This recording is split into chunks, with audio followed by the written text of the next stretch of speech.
We're live. I love hearing whoops. It was muted, actually. It was muted when I said whoops. It was muted when I said whoops. Oh, wow. Hello, and welcome to the very first episode of the Destiny Community Podcast. I am Patrick Casey, your host, joined by Tefty Teft, Pope Bear, Briar Rabbit, Miss 5000 Watts, and as our very first guest on our very first episode, everyone, please give a very warm welcome to Deej from Bungie.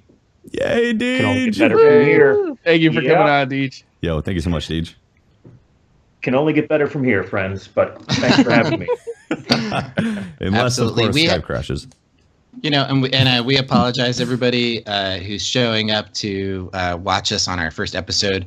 You know, it wouldn't be a first episode unless there was a few kinks, and you know, we're appreciative that everybody stuck through, but we're excited to be live and ready to get into this. Absolutely. Oh yes, oh yes. There's a expansion that came out. I know you guys are probably aware of it by now. It's called Rise of Iron, and we've been having a lot of fun playing it and all of its new things that it has to offer. But more importantly, holy crap, this community. Thank you all for at least tuning in and watching this very first episode. Absolutely, yeah. Thank you guys. Thank you very much. My notifications went off, so I have to turn off everything real quick. 1 second. It's going really well. Hold on, guys. Yeah. Just pause 1 second. My notifications are okay. The audio's going off on it. You know what? It's okay. It's okay. You know, if we didn't have a good story to tell on our first episode, I'm trying to. It's not in the playlist, but it's like the audio's popping up. I'm like, what? We shouldn't be doing that. All right. Well, it's we've got a lot to talk about. We've got Deej here. I think one of the first things that I really wanted to say jumping into this is how honored I am to be part of this community. And one of the reasons why we started this podcast is because each one of us in this podcast represents, in a different part of the community. And it really felt like we were, what we saw as a podcast team was that there's so many different people, community leaders out there that represent their own communities. You know, you see them in the community focuses every week. And what we really want to do is we really want to have those people on this podcast and talk to them and really kind of expand our reach out to everybody who helps to make this game really awesome. And the reason why we're starting off with Deej is he's kind of the man behind all of that we do. So it's really fitting that he's on. For those who actually don't know Deej, could you, in the size of a tweet, explain your job and what you do at Bungie? Yeah, I'd be happy to explain my job, but I'm not doing it in the size of a tweet. I allow that to take me all day long. Actually, it's kind of funny. I have my own roots in the Bungie community, and I was you're going to be surprised by this, but I was a long-winded blogger. No, really. Long-winded, you say? You should have seen me before Urk could edit me. It would have been like 15 paragraphs about why being in a clan was cool.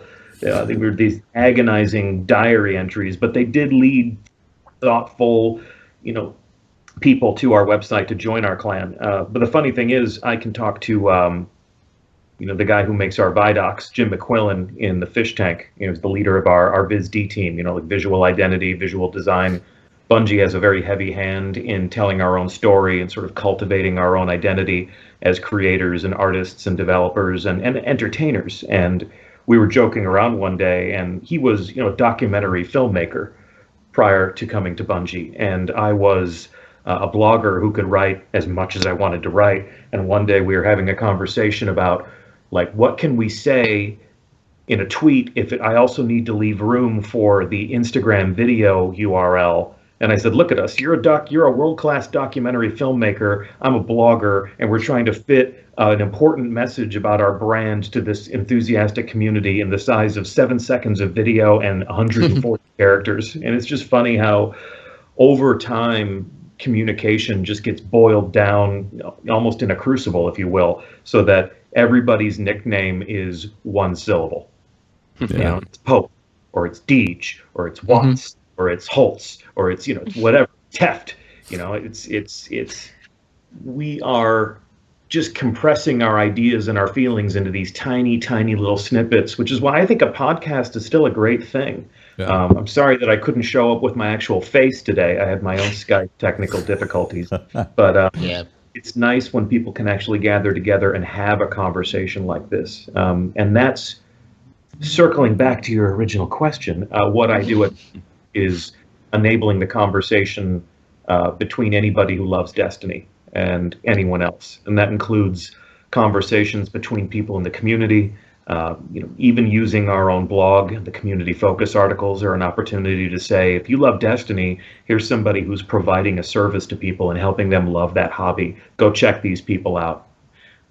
Because like you said, so many different people in this community are their own community leaders. And to say that me or Cosmo or even Irk back in the day are the only community managers in this community completely betrays, you know, the influence and the power that people like yourselves wield. We, as a community, I think are so strong and so healthy because we have a network of community managers. Anybody who is making content on the internet about Destiny and listening to their audience and the people that receive that content and keeping that conversation rolling, they are also a community manager. And I think nothing's more evident than if you look at sometimes where a community leader will bring out something that is important to them or important to their community and voices their concern. There is numerous examples where you guys have, you know, seen it on Reddit or seen it in the Bungie forums or a YouTube video that's a community leader posts or on a podcast, and you're responding to it. You're posting something on Bungie where you're saying, you know, we hear you and what you're saying, and we're responding to that. And I think that is something that maybe this community, people that are coming from other games, they realize how special that is. But, you know, we get kind of spoiled a little bit within Bungie if you've been in this community for a while, because you guys are responsive, you know, and we do a lot of complaining, and to sift through all that, you know, detritus, I don't know what's a good word for detritus, all that stuff, you know, and condense it. Yeah, contention and kind of condense it into something that is actionable is amazing. I mean, I've been known to sound off and not be right, you know, once in a while. Can you actually like summarize in a quick way how much information gets given back to like the people doing the code and doing the changes and all that? Like how much of that conduit is active between the core team and obviously community communication, all that? I would say that the extent to which the Destiny community is vocal and interesting and relevant and at times brutally and painfully accurate could be seen by many people at Bungie as an affront to our productivity. It's always funny how, you know, we're immersed in this over in our corner of the studio. You know, Cosmo and I and even the people that we work with on Destiny player support, it is our job to be immersed in the online conversation about Destiny. But I could be in the kitchen just grabbing some coffee or an afternoon snack, and someone could sidle up next to me and go, "Man, that conversation on Reddit, right?"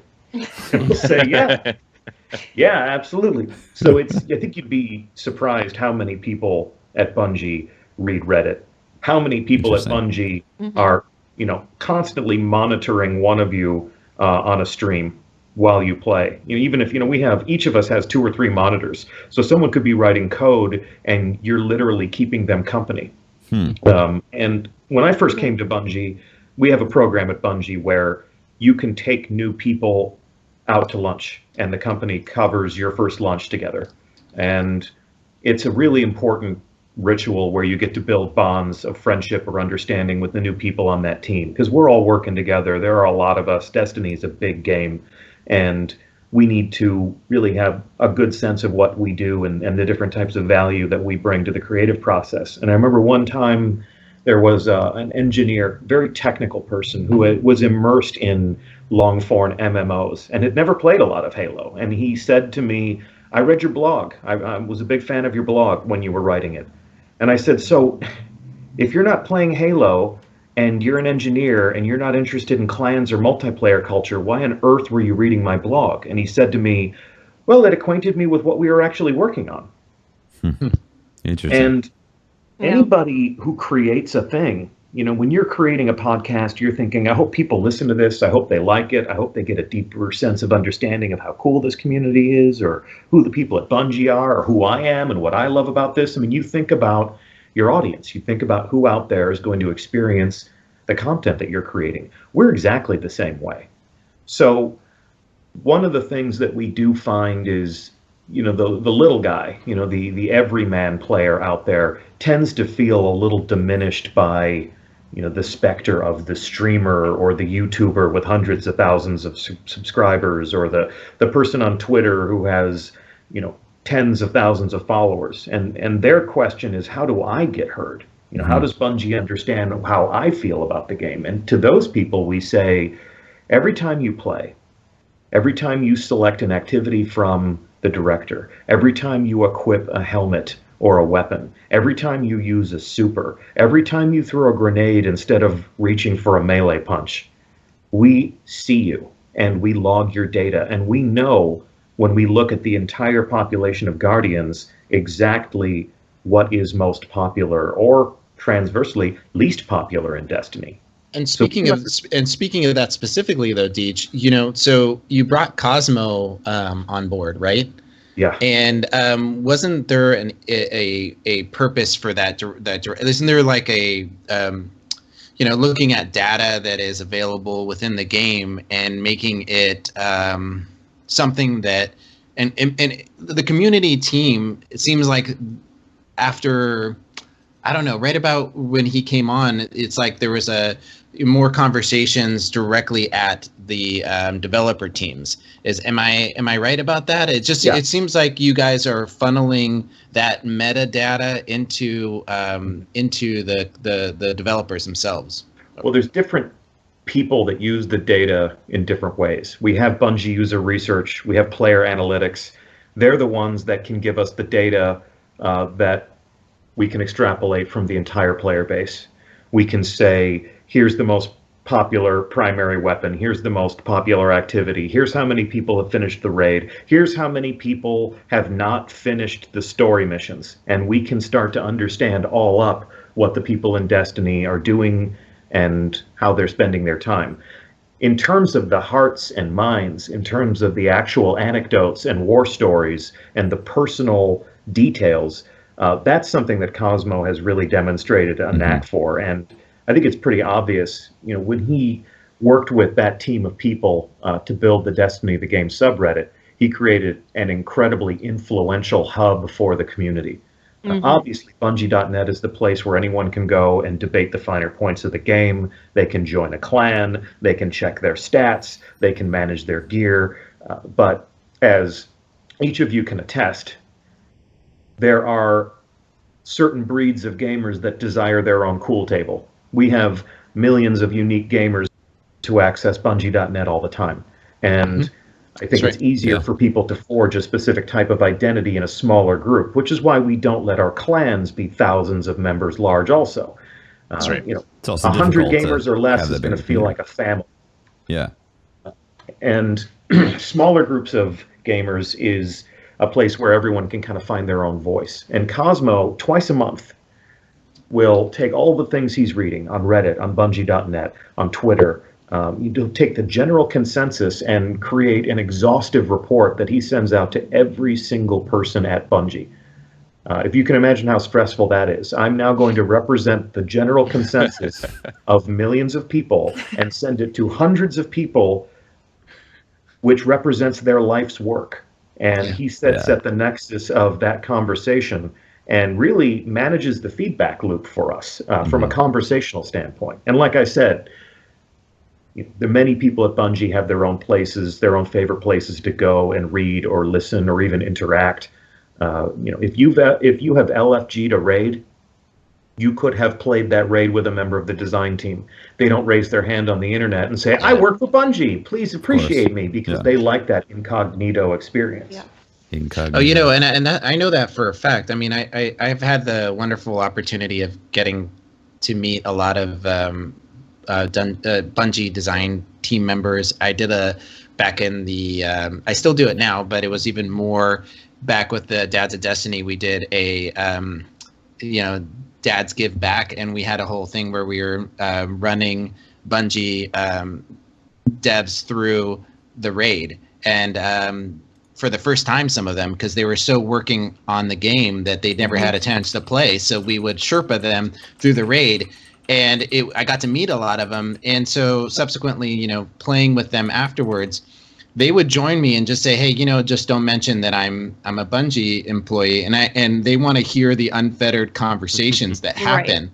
And it was so much fun to do that and to have those conversations, and they're like that proverbial fly on the wall, and they're listening and playing, and it's just a ton of fun to play with somebody that is designing your game, and they're watching everything, and it's all going into it. We had a nickname for you the first year of Destiny when you were doing that, because there were so many people, like you said, somebody was heads down building old Russia. And I'll put a rock here, and I'll put a blade of grass there, and I'll have a rusty canister here. I mean, none of this is procedurally generated. Every inch of this big, beautiful world that you have explored was meticulously handcrafted by the world artists. And after untold years of building out that real estate, and they come up for air, and the game is out in the open, and there's this, at least over the course of the first 3 months of the game, a very highly contentious conversation about what we had built and what it meant and what the value was. And as anybody who has played Destiny knows, you can read all sorts of things about our game on the internet. The best way to understand what it really is to go and play it and to figure out what it means to you. And for sure. Pope Bear was insanely influential in our studio that first year, because there was this movement across the floor where if somebody said, I don't know, I haven't played the raid yet, some of the people that Pope was friends with on the development floor would grab those people by the scruff of the neck and throw them at Pope Bear. Pope had this specter of like Sherpa to the stars for a while there. And that was fun. We started calling him, me and Irk started calling him the Oracle, because that's a good name. That's great. So many people at Bungie were like saying, well, Pope Bear this and Pope Bear that, and Pope Bear said this. And when I was playing with Pope Bear the other night, and it was like the Matrix, where it's like you have to go and meet the Oracle, and he will show you who you are supposed to be. Man. That's how I met Pope, was doing Crota's End. That's how we first got into contact with each other. Well, and I met every one of these guys. God, the chemistry of this podcast, that's the reason why I felt so strong about all of us, maybe doing our own thing and inviting community people to jump in here and, kicking it off with you. But, we've got Triple Rec coming. We've got Luminosities coming. We've got Dado is coming. Bife is coming. All these guys are going to be guests over the next month or two. And their purpose is to say, hey, let's have a voice for the community to come on. And I know there's great podcasts that I listen to every week. But to be a part of this and to be hooking up with these guys and starting this new project, I'm just really proud of it, and I'm glad we stepped out on our own, and we flew the nest, and we're flapping our wings right now, and with everybody in stream watching us right now, we're really proud of where the game has come, and of your team and Irk and you, Deej, and Cosmo and everybody who works there, just making the game what we see now as Rise of Iron is not the game that we started playing. That's for sure. It is an awesome game. Absolutely. Now. Rise of Iron is amazing. It's when I first saw what Rise of Iron was going to be, I was like, okay, they're kind of adding everything I've ever wanted. And then it came out and I was like, this just looks like a nod to all of the players who started playing right at the beginning. There's so much in there that you're like, oh, I remember that, and this feels like year one, but it's even better. And I think Rise of Iron is just a very big show of Bungie listening to the community and adding in things that we have loved. Yeah. When I first climbed the peak above the temple, and I realized, like, it's like you guys saw us jumping around the tower, playing parkour in the tower, and then jumping all over in the reef and like exploring every little nook and cranny. And then you guys built a space for us to do it in. It's like you guys saw how we wanted to play the game, and you built the game around that. Yeah, it's beautiful. You know, another thing too, with the raid specifically, not to jump right into the raid, but we can come back and circle back to that. But the raid chests, all of them are exotic, and that is obviously a direct reflection of data out of King's Fall. How once the other chests were discovered that they weren't exotic, we pretty much skipped them most of the time. So obviously that data showed, and now with Wrath of the Machine, all the chests are exotic because we want to get them. We want to get those exotics because that was the only chest I'm sure that was pretty much gotten most of the time with King's Fall. So. Yeah. And also you can get those fragments, right? When you're doing the raid, even if you complete it, you get those fragments. Let's I want to totally I want to get into that because but like I think we want to maybe save that a little later, right? Yeah, I actually there's a really big community thing that's kind of the elephant in the room, at least for me, that I want to at least bug Deej about. So this whole monitor thing in the raid with this this ARG, I know Teppy spent a lot of time trying to unlock that last room. You know, that was just an amazing moment in the community to see them all basically come together to try to get this thing to work. And then, you know, a couple of various people who, you know, kind of understood how all that stuff worked were able to get it open. And then the floodgates just blew apart, and then everyone was out there trying to figure out how to do all these little math puzzles in the game. Can you go into that at all? Yeah. Like how that was maybe formed? Yeah, and actually, hold up. Before I just want to throw on something. I want to know if the ARG was a plan B in case we couldn't figure out the number patterns to activate the canisters. I want to know if that was like this might be too deep. Too much math is involved, too much statistical data. We might actually have to have a plan B to give the community. So but shouldn't we like there's people No, but there's people who haven't played the raid yet, right? There's like we could talk about how that came into creation and if the ARG was like, hey, the community's being slow, let's give them a hint. We can talk about that without giving any spoilers, I think. Okay. Yeah? All right, no spoilers, please.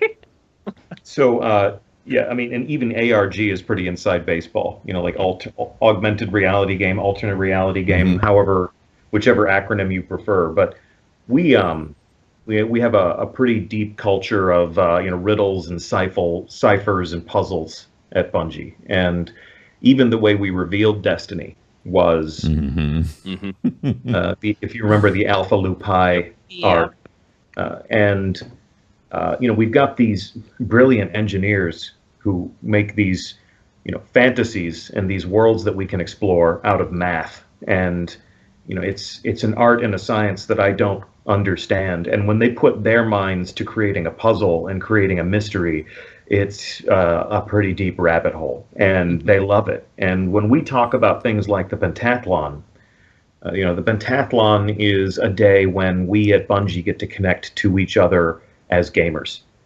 You know, like going out for lunch is one thing, but when every single person on the studio gets put on a team, and that team is put into competition in shooters, or even something as casual as beanbag toss, or what they call puzzle hunt, which is this impossible cipher that takes all day long. Like, you know, if you thought The Imitation Game, that movie with Benedict Cumberbatch, was crazy, you know, this is like, you know, breaking the Enigma code times 1,000. And they love the idea of puzzles and riddles that people with different types of skill sets and different types of strengths have to work together to solve.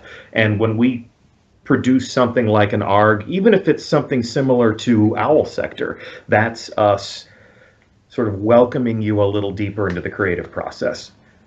When you think about how many people that play Destiny can world first a raid, or can play hard mode, or can be, all powerful and reach the top of the light scale. You hardcore completionists are a rarer bird than you might think. Mm-hmm. And for those of you that can solve an ARG puzzle like that and be one of the first people to strut around with that exotic pulse rifle, that makes you the 1%ers of the 1%ers. And that's what we seek to do with Destiny, is when we say become legend, we talk about making heroes in the community, creating celebrities among the player base. And that's the great thing about a social game, is when you do amazing things like that, you have an audience. And there are other people to appreciate your accomplishments. And there are other people to point at the things you have and the evidence of the things that you've done and say, you're amazing. And you can nod slowly and say, I know, right? You want to know how to go get this? We can go right now. And, and that was some of the things that, like Pope was doing early on was whoa, who launched? And all of a sudden in the corner of my eye, our private match went crazy. But that's one of the reasons why, presiding over a deeply social game like Destiny has been such a fascinating trip as a community manager, because these are moments where the community can come together and you become characters in each other's experience. You have to rely on each other to overcome these obstacles and to solve these problems, and that just makes the relationship between people in the community so much more deep and meaningful. Well, it was cool to be I'm in a private chat with some of my small raid team group, and one of them is Cool, who's in the Twitch chat right now, and he's in math class, and he went absolutely, like, he lost it because he was in that group with Nanowatts who finally broke that puzzle, right? Shout out to Nanowatts. Yes, shout out to Nanowatts and math class for their big brains. But it was a community effort, but they got help from somebody outside who ends up being, I guess, a Google engineer. He was a Google, someone that worked for Google, and helped to create a program. And it all came together at such a cool way. And to see how excited he was to connect it, and they were the first to get the emblem, right? Mm-hmm. And he just lost it, and we were so excited. I did it last night with them, and I don't even know how they figured this stuff out. I was confused as hell, and he's sitting here explaining it to me. I was confused even when people were straight up explaining it to me, and they knew what was happening. I'm like, I don't know what you mean. Just tell me what number do I put where? Yeah. Yeah, and I literally asked him to be a warlock, so he had those little blowy grenades. So he could throw it on the spot where I was supposed to sit. Just he goes there. It was great. It was awesome. It was probably short of Vault of Glass, which is probably this raid for me. I went in blind, and I went in with my raid friends, and I think for me this was one of the best experiences I've had raiding. Was last night, and I was just so happy all day today, excited about that experience. It's such a great quest line. It really is. Yeah. Like, it's a great raid. It's a great quest line. The raid's beautiful. The music's amazing. Yep, like every part of it, including the quest, is just, it's been a pleasure to play it. The fact that a exotic quest line is triggered from such an elaborate puzzle that is very well hidden, extremely well hidden. I think somebody said that's like 300+ million possibilities to have 4 guardians standing on those canisters.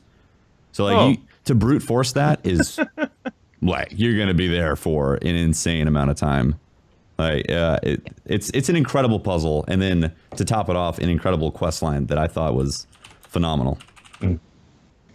And then the people who understand that stuff become so much more valuable in the community, because eventually someone's going to say, I want that gun. How do I get that gun? And somebody gets to say, I will show you the way. Follow me, and I will show you how to do these things. And that was always the dream, is somebody saying, oh, wow, where'd you get that? And the answer to that question being an experience that people can share. Mm-hmm. Yeah, it's an experience, that's for sure. As soon as there was more math after solving the binary part, it was like we have to do math now on this. This is amazing. Oh, I know. Crack the siege engine. Yeah, it's been up for a long time, and like I everyone that was in my group can attest to me just breaking down, going no, and going and getting a sandwich, and then I was fine. Sandwiches make everything fine, don't Sandwich with key. Oh, get a sandwich. No, I think that I am the filthy casual in the room. You know, I got an hour to play a day. Filthy casual, come on. And I raid once a week, and I'm one character, and I play 1 hour a day, and I don't have time to play on the weekends. Those are family time. So for me, I'm on a totally different schedule than these guys around me here. These guys are all talking about like their 4th or 3rd time or 6th time playing the raid and all this stuff. Well, that's what's beautiful about this raid, though, is that you keep going in on the same character. You keep getting loot. I think it's like up to 3 times on each character. So, and then you can open the keep going. You get fragments. So yeah. So it's rewarding for you guys, the 1%ers, and it's rewarding for me. I had fun and I got loot, and I went up like 10. I went into the raid at 350 because I had saved up. Yeah. Well, you weren't joking about filthy casual. Yeah, no. Filthy casual. Oh now. no, I was 350 light. The only reason why is because I sold all my legendary weapons and armor, the old stuff. I sold it all because I wanted to do the raid on Wednesday, and I didn't have enough legendary marks.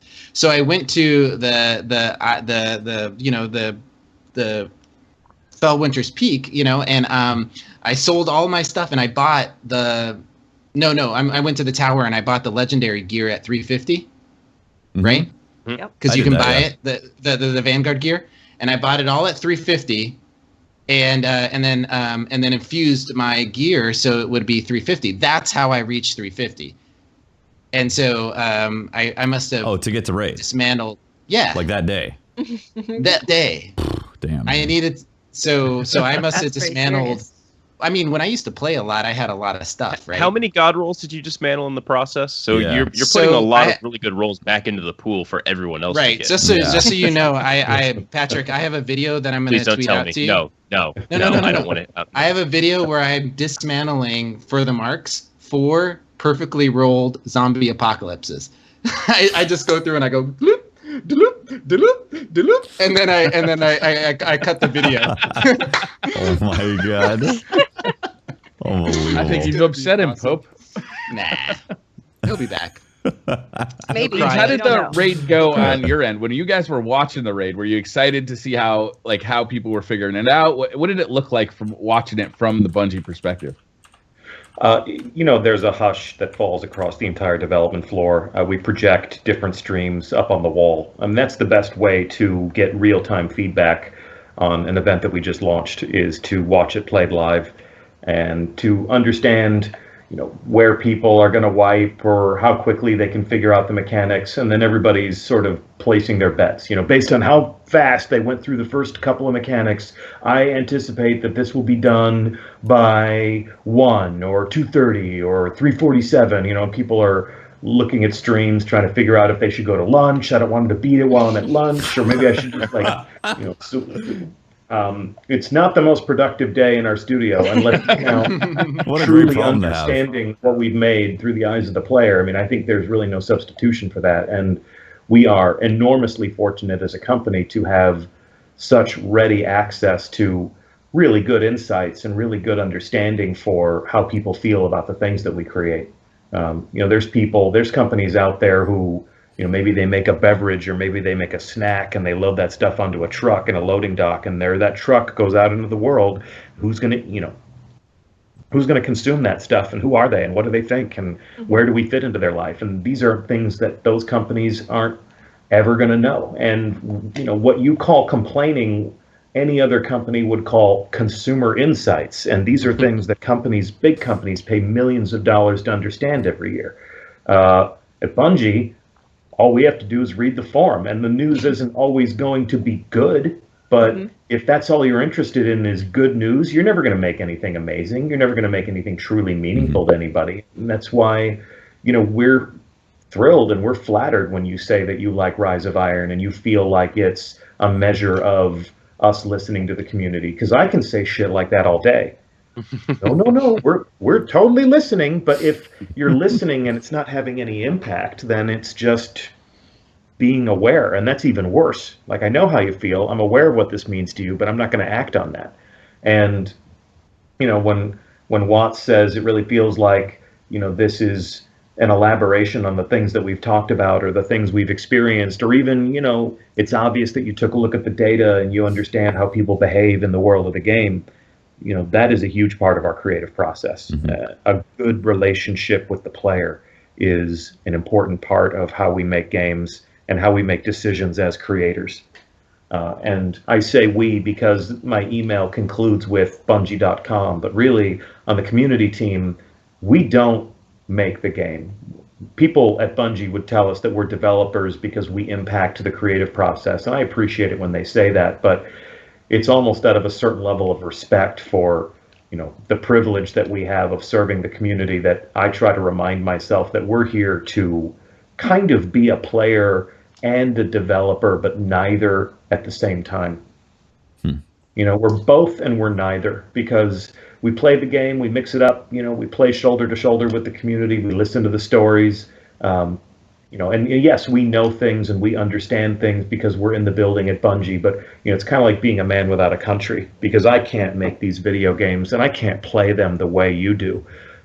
What I can do, if there's any sort of effectiveness that I can demonstrate, it's to help bring people together and help them understand each other. And honestly, they would still be able to do that even if I wasn't there. So it's just a matter of trying to help them do it better. You know what else you are, Deej? You are the single person most responsible for the F5 key to be broken on the most amount of keyboards across this country. F5 destroyer. You may the F5 destroyer. If you, as many of you guys in chat probably already know, Deej is the author of the This Week at Bungie, and we're fortunate enough to have him right here, right now, as we go over our weekly dose of the weekly This Week at Bungie. So I apologize, Deej, if this is like, this maybe the second time you've seen it, probably. Yeah. How so when you write these things, first of all, like this takes some time, no? It takes, it doesn't take all week. There are a lot of things that we do over the course of a given week. This one came together pretty quickly because a lot of these conversations are ongoing. Right. A lot of these details get locked in the final moments before we publish. And these go out in different languages. So the localization team that translates my words, they can be pretty annoyed with us from time to time because I'm literally plugging in notes about the patch or, a quote from Victoria Dahlbaum or, whoever. A lot of these things can land right at the last minute. And then somebody will come in and they'll say, oh, wait, here's what I want them to know about Iron Banner, or here's what I want them to know about Trials of Osiris, or, oh, look at this, I got a picture of the gear, you should put this in there too. It's a collective effort. And, there are conversations that happen all week long with people about what can we say this week. Sometimes it's nothing. Sometimes it's, we're still here, we still care about you, we thought this video was funny, we want you to know that we're working on the next things, and we'll make a promise about that when we feel like it's a promise we can keep. Other weeks, it's, hey, we're 2 weeks beyond the launch of a game. People are beating the raid. People are solving the puzzle. There's more for you to do coming back up. We're going to fire up the Crucible endgame again. I am flush with details right now. Those of you who were paying close attention earlier in the year, say January or February, we just went completely dark. I didn't write them for a couple weeks because everybody was kind of filing back in after the holidays, and we were sort of plotting and scheming as to what 2016 was going to go like. So it varies, but this one was pretty much, I came in and I sat down in the morning and I started with a bunch of emails I'd tucked away thinking that they'd be relevant, and just started pulling details out of the emails. And the only thing I had to start with was the report from the Destiny player support team, the What's Up Doc report, as we call it. So, Well, one of the things that we want to give a shout out to, and you did front and center, is the top 5 fire teams to complete the Wrath of the Machines raid.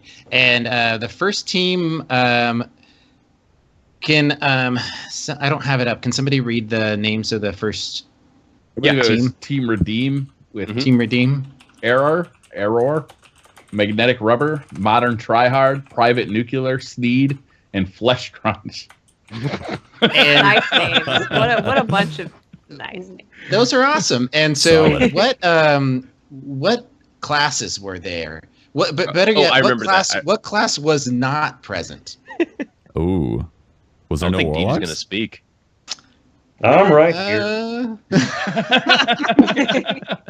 Actually, here, I can read this right here.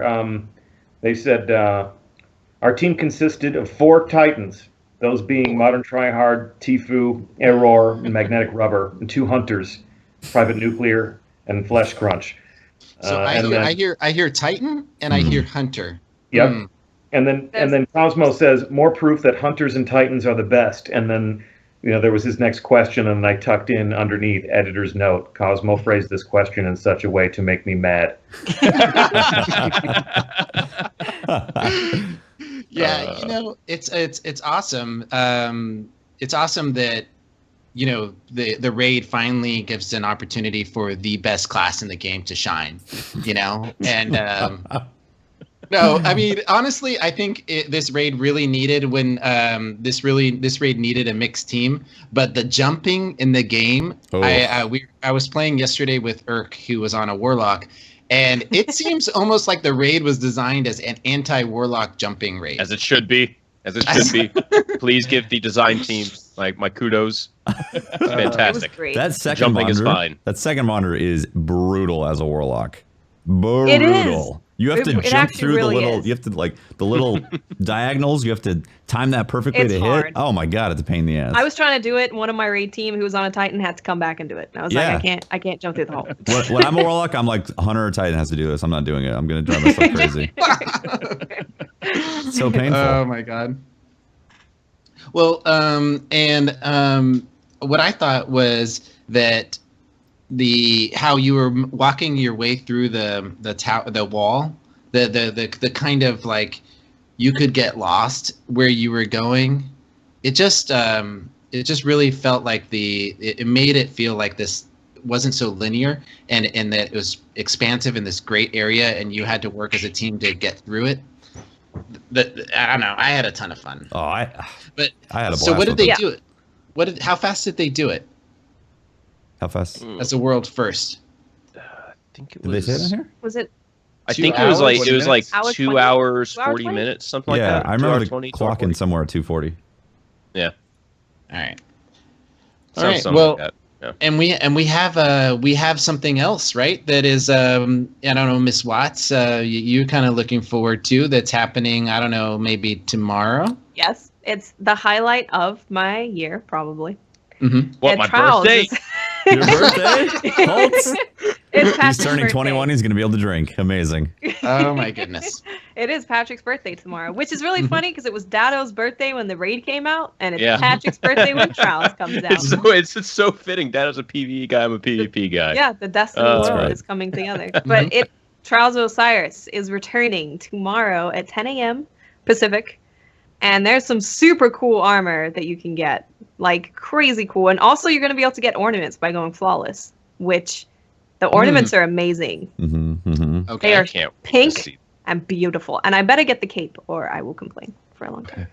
I may delete all my characters and make all hunters. Yeah. Again, It's we don't looking call really that good. complaining. We call that consumer insights. Consumer insight. Okay. Consumer insights. I will give lots of consumer insight if the And I'm looking at a picture of the armor, and it looks like we've got a beetle theme, a cobra theme, and what is the hunter? a cat. A cat. Well, A yeah, kitty. because cats in Egypt are Yeah, of course. They're gods. revered. They're very important. Yeah. Yeah. So hunters are gods. So that's- True. Oh, those shoulders true. on the Titan are just. Oh man, you almost want to just impale a hunter on each one and just walk around with it. Impaled Yeah. Hunter. Of all the DLCs we've seen so far, I like the full armor sets of this one the best. This Trials of Osiris gear, the raid gear looks amazing, except for the Hot Topic Warlock, and the Trials of Osiris gear looks amazing. Like, it's beautiful. Yeah. Look at It is beautiful. look at the arm the Warlock Bond, the Cobra. It's gonna look great Cobra, with yeah. Ophidian aspect. The Make new the Oh. exotic all in your for arm. warlocks. Mm-hmm. Yeah, I may not like warlocks, but they do look. When you dress one up, it looks pretty. Okay, That's what my It- warlock is for. My warlock is for like playing fashion, and Yeah. because it's great. They have some pretty armor. It looks cool. They're just not very combat They effective. take shade as well. I got the full set of the Queen's armor because I was doing that as a light level technique because I still had 100 etheric light. And I got a full set, including the bond for my warlock. And then I rocked it without the shader, and it looks sexy. It really does. It's a great looking set. And Holtz, I don't know what you're saying about not being effective in combat. Have you not meleeed somebody a mile away with a Stormcaller? Oh, I have. Like I've into been on the the next, receiving end into many the times. next Crucible match, they get I don't meleeed. know. I have a little guy named Anbu who can tell you that maybe warlocks are not so ineffective. Not so bad. Not so bad. I see. I'm a hunter, and anytime anything kills me, I just have to think, no. I did everything right there. That didn't happen. That didn't actually happen. That can't be my fault. And Watts, like back to back. Like we get two. This is like, PvE got the raid, and then bam, PvP gets like two things right in a row. Trials of Right? Osiris, Iron Banner. It's That's time true. for the PvP to take over. Yeah. Yeah, it's happening. At least for a I don't week. know. I'm excited about it. I'm excited to go in. Sick. I'm like And what do 385. you on all my think about characters. Supremacy being the Iron Banner thing? I'm Gonna really happy be about that. interesting. I I'm like gonna be Supremacy. using Plan C personally.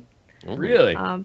Yeah, I found that with Nice. all of the people who don't understand how to switch weapons to the primary, it's actually really good against them because they just come running at you in a straight line, and you just pull out the Plan C and kill them from further away great. than their shotgun can reach. Right. Plan C is the meta. It is Plan a fun C, gun. huh? Mm-hmm. Do you Plan C think? Palindrome. I think you might be able to melee somebody with the warlock from that distance in the proper damage distance. Potentially. Yeah. Plan at C, least the shotgun can take off Stormcaller. the shield. There's enough range to take off the shield, and then, Yep.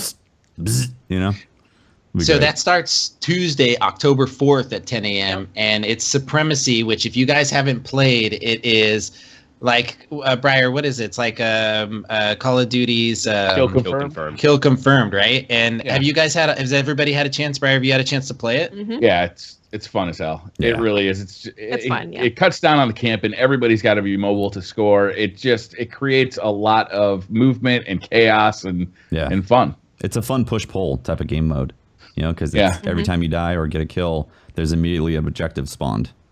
Yeah, cool. it's really fun to run as a team too because you're communicating. You're telling each other where the enemies are, so you could go in there with your supers and take out a bunch of them at one time, or picking up if you're the teammate who goes into a room first dies. You got two teammates coming in right after him to pick up his crest. It really is. It's a lot of fun. Yeah. Deej, have you had a chance to play Supremacy? All summer long. As a casual PvP player like myself, And myself. Yeah, I played. right. How do you like it? Like you're a lot like me that we don't have a ton of time to play, but when we do get in with our teammates, and what do you like about this objective game mode? I like any game type that really puts an emphasis on teamwork because I'm not going to be the type of player that's always going to win a duel or a gunfight. But when it's a matter of a social question of people sharing a tactic or sharing an objective and playing that objective as a unit, as a collaborative force better than the other team, that's where my team's going to win. And those are the roles that I always assign to myself in simulated combat. If I can be the pilot or if I can be the support player, Void Fang vestments allow me to create choke points whenever I need them.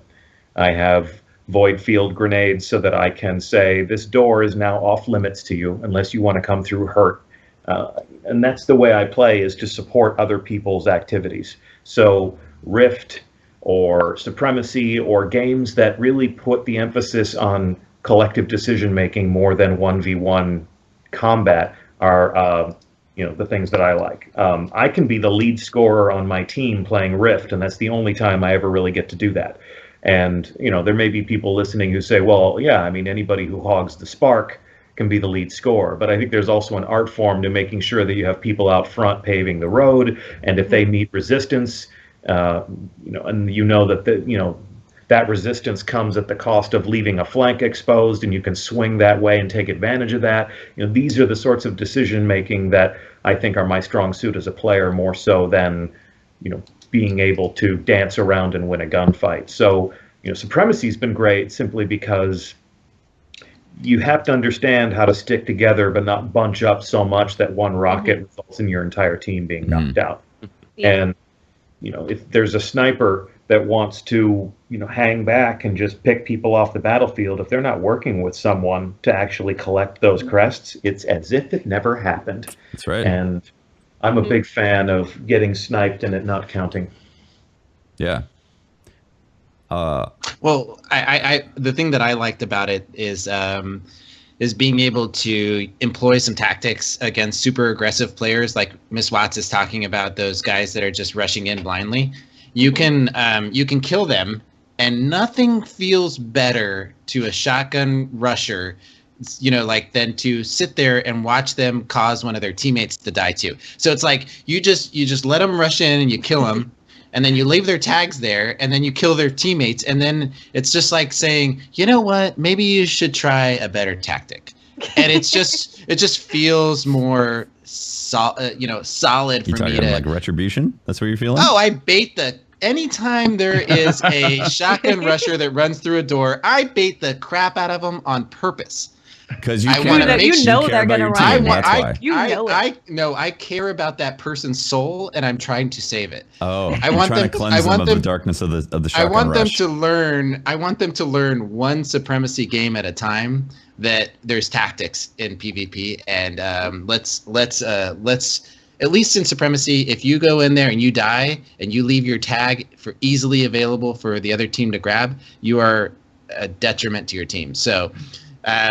Love it. Love the idea of shotgun rushing, but learn how to use it and effectively. And I'm having a ton of fun with my shotgun. And Miss Watts, I can't wait for you to meet your Plan C with my perfectly rolled Party Crasher and the new Matador I just got. So you just get my Ophidian aspect arms and the Plan C are pretty great. Well, it's I've already challenged Briar to 1v1, so my dance card isn't quite full yet. So you should we may have to 1v1. On. Since you're what 355. Can I just body shot you? With I would agree with that. Yeah, you should put in contingency. Right. You need light level on. What do you guys think of the light level situation right now with Iron Banner and Trials coming up? Because a lot of people who maybe in the quote-unquote 1% are relatively high light level, and then there's a lot of people who are still struggling to get past that 360 mark. The people that play a hell of a lot are probably going to be in the higher skill bracket. So I don't think we're going to see any real scenarios where we're going to have like max light level people against a fresh baby level 340 or something like that. Chances are people that really like playing the game are they have a respective light level for the most part right now. And then of course if they have the skills to back it up anyway, they're going to get rewards from the trials. Sorry. The trials chest. The trials chest. Even the bounties. I mean, Bungie made them really simple, not simple to complete, but much easier to complete for the most part. So you're going to the gold one daily, right? Yeah. You can do the gold one daily. The other ones, don't require you to just, only win. You just do selected tasks inside there. You're gonna slowly build your light level up. And Iron Banner has always been a really great source for that too. Ever since, they buffed that back in. I think it was Taken King. So I think it'll be fine. Did we talk about how beautiful the Iron Banner armor looks? Did we say anything about that yet? It looks great. No. Like we've seen it before, but like now seeing the close up, like. It looks really good. Yeah, it looks so good. Oh, that helmet! The helmets are just gorgeous. The armor this time around, I think we said earlier, it's so good. It's not like stuff we've had before, and it all looks very unique. Like each class looks very unique. It's great. I can't wait. I can't wait There's a either. set for the Titan that I've only seen it drop out of the Archon Forge. I'm not sure if it drops other places too, but it makes you look like a Cylon from like. It's so cool looking. Fracking toaster. The armor, the weapons are really great too.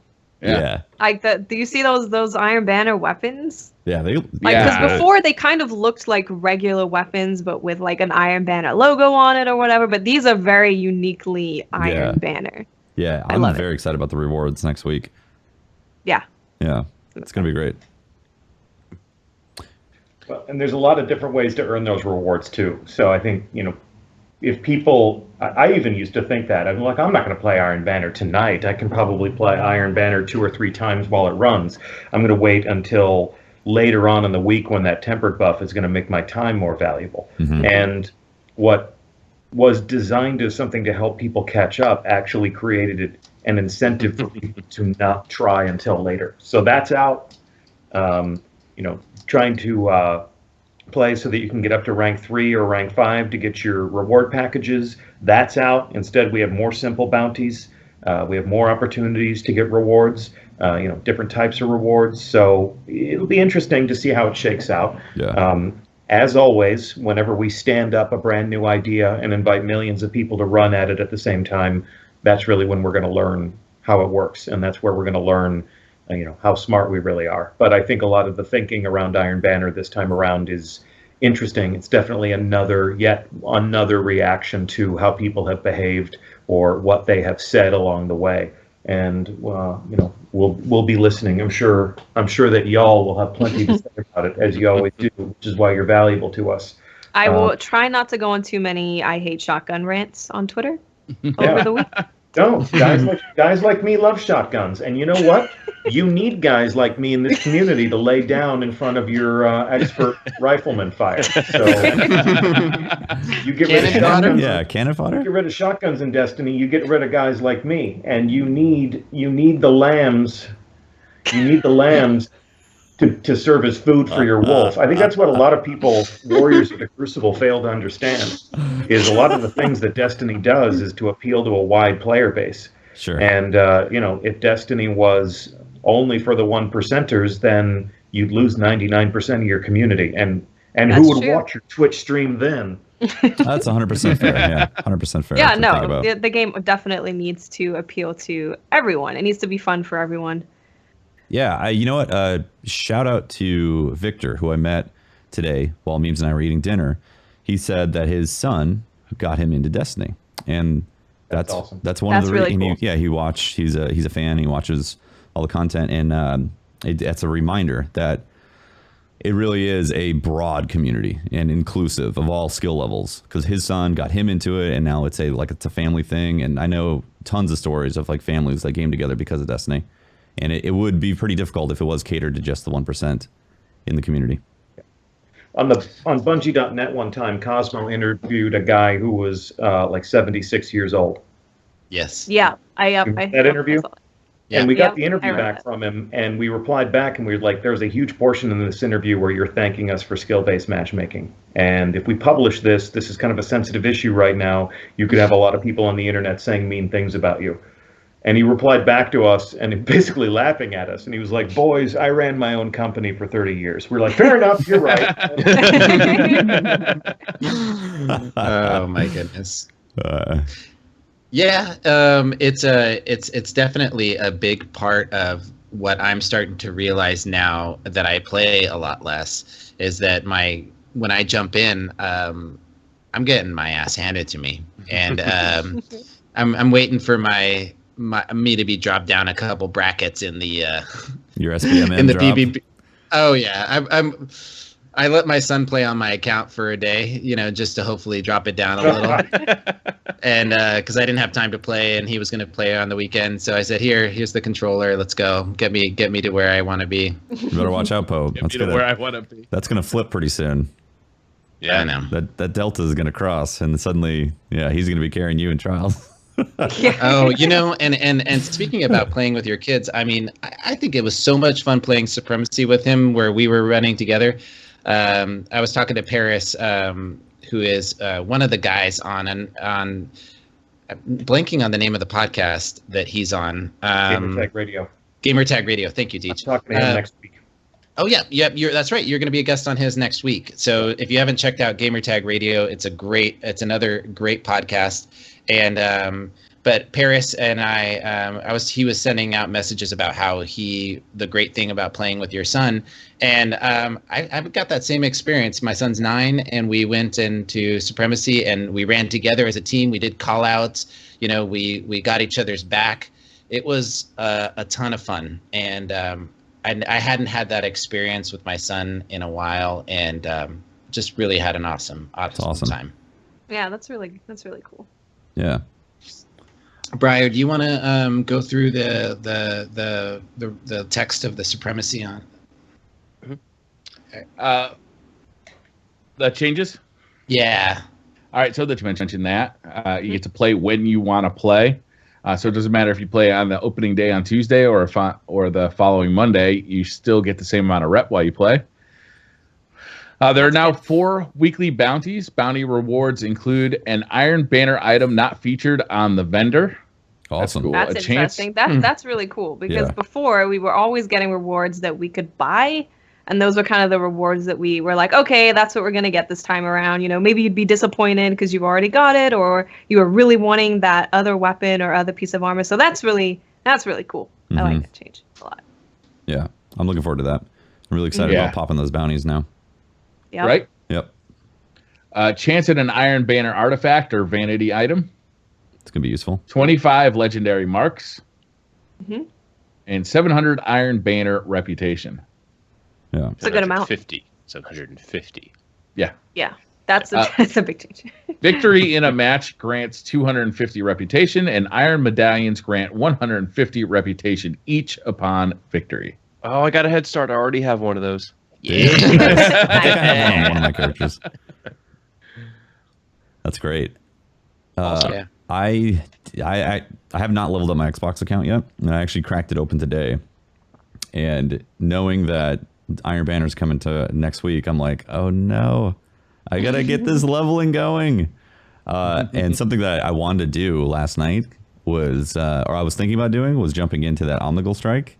And then the patch came, and yeah, Omnigul is officially gone. Farmnigul, we will remember you. A lot of people remember you for the grasp farming, for getting us the 365 light. That's right. Omnigul has been a very giving woman. Yeah, she's done giving. Are her screams finally silenced? When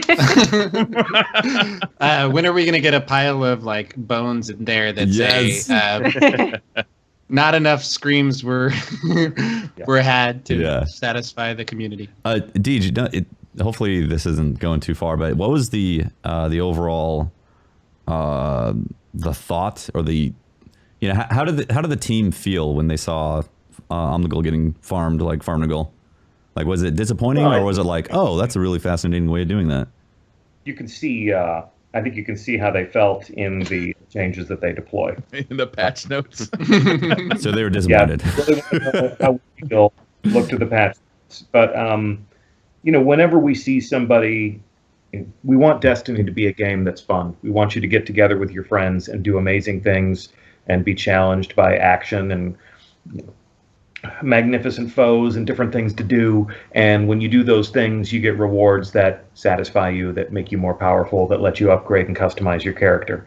If we see people shooting into the same cave or killing the same boss or opening the same doors on the moon, what we will do is try to make another aspect of the game more interesting in the ways that it should be. So we took several of the strikes and made those more rewarding, and plowed the farm here. You can see some voices on the internet saying, "Oh, you fixed the exploit, but you didn't fix the grind." And I don't think that's a fair assessment at all, because if you take a look at the patch today, we put up speed bumps in one direction and then greased the road in the other direction. Mm-hmm. So here are these new strikes. Those are more rewarding. Those are more worth your time, as is playing through a strike. I mean, we hope the strikes are fun. We like to think that our game is fun. We like to make sure the progression system aims you in the direction of the fun, so that how you can become more powerful. And hopefully it's by doing something fun with your friends. And if you and your friends are committing suicide so that you can kill Omnigul over and over and over and over again, that's really just a more elaborate version of shooting into the loot cave. So it's really not a matter of depriving you of this glorious exploit that you love so much as it's like, I don't know if this is really how you would prefer to play the game. Let's give you a better option. Like what if you were actually playing the fun missions and if those were rewarding? So that's the way we solve that problem. Yeah, absolutely. Yeah, and Archon's Forge as well. The fact that you can get offerings now for completing it. So that was everyone's kind of main issue with Archon's Forge is a lot of people really enjoyed it, but then everyone ran out of offerings and it's like, oh, we'd really like to keep playing, but we can't because we don't have any offerings. So now people can actually enjoy that activity. Game. Right? Yes. Yeah. We're having fun. We want to keep having fun. And now with that change, it's going to enable people to stay in there and just keep farming it and enjoying an activity that they enjoy doing. Yeah. Yeah. And again, when somebody says, I'm having fun playing your video game, please let me do it more. That's not complaining. That's what? Consumer something. Constructive criticism. No. It is constructive criticism. What was it? Whatever you want to call it. It's consumer insight. Consumer insight. That's what it was. Yeah, consumer insight. It feels a little bit like this is Deej. We're in a training session, an online training session on community relations. I'm going to need you all to be on message. Yeah. No, I'm kidding. This is and obviously, like consumer insights are the things that like sometimes people from Activision or even Sony will visit us and they'll talk about these things. And for us, it's we call it feedback. I mean, that's the name of the forum on our site. That's what we call it. Different people call it different things. And I'm mocking a little bit of corporate doublespeak there. I was a corporate rescue before I got to run away from home and join the circus and work for Bungie. But honestly, all of these things are important words that people share, and it all points to understanding what your customer wants and making sure that you can provide that. Yeah. Because we make these games for you guys. We don't make these games just so that we can sit around and look at them. Video games are to be played. The community's there to entertain each other and to inform us as to what we've accomplished. So by listening, everybody gets a little bit more out of this. Yeah, I'm going to have an interesting take on it with the leveling because on PS4 I did happen to exploit Omnigul until I hit 365. And then on Xbox I'm not going to be able to do that. So I'm going to run strikes. I have a feeling I'm going to have a better time and I'm going to have more keys, a lot more keys. Yeah, we hope so. Yeah. We hope so. And that's why there are funny moments in the community where when somebody started playing Destiny with the Taken King Legendary Edition, this was a great moment last year, when somebody would come to an internet forum and they'd say, I was exploring the Cosmodrome and I went into this cave and there were all these bones and I activated it and it said something about 1 million deaths not being enough for someone. And they would write that up and the first most upvoted comment would be, oh, that's adorable. Yeah. Who wants to tell him? I love those Reddit posts. Seeing that, I'm like, oh, you don't know. This is great. Sweet Summer Guardian.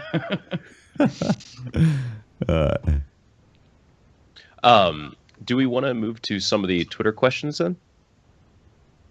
No. Do we finish the weekly update? No. Or do we not? No, wow, that was a great silence. All right. No, I mean, I'm looking at a sexy auto rifle, and you know how I like auto rifles. Oh, I know, Pope. I know. Oh, yeah.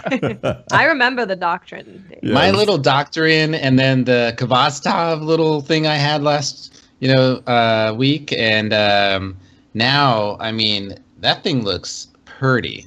Yeah, it is gorgeous. It just, I don't know.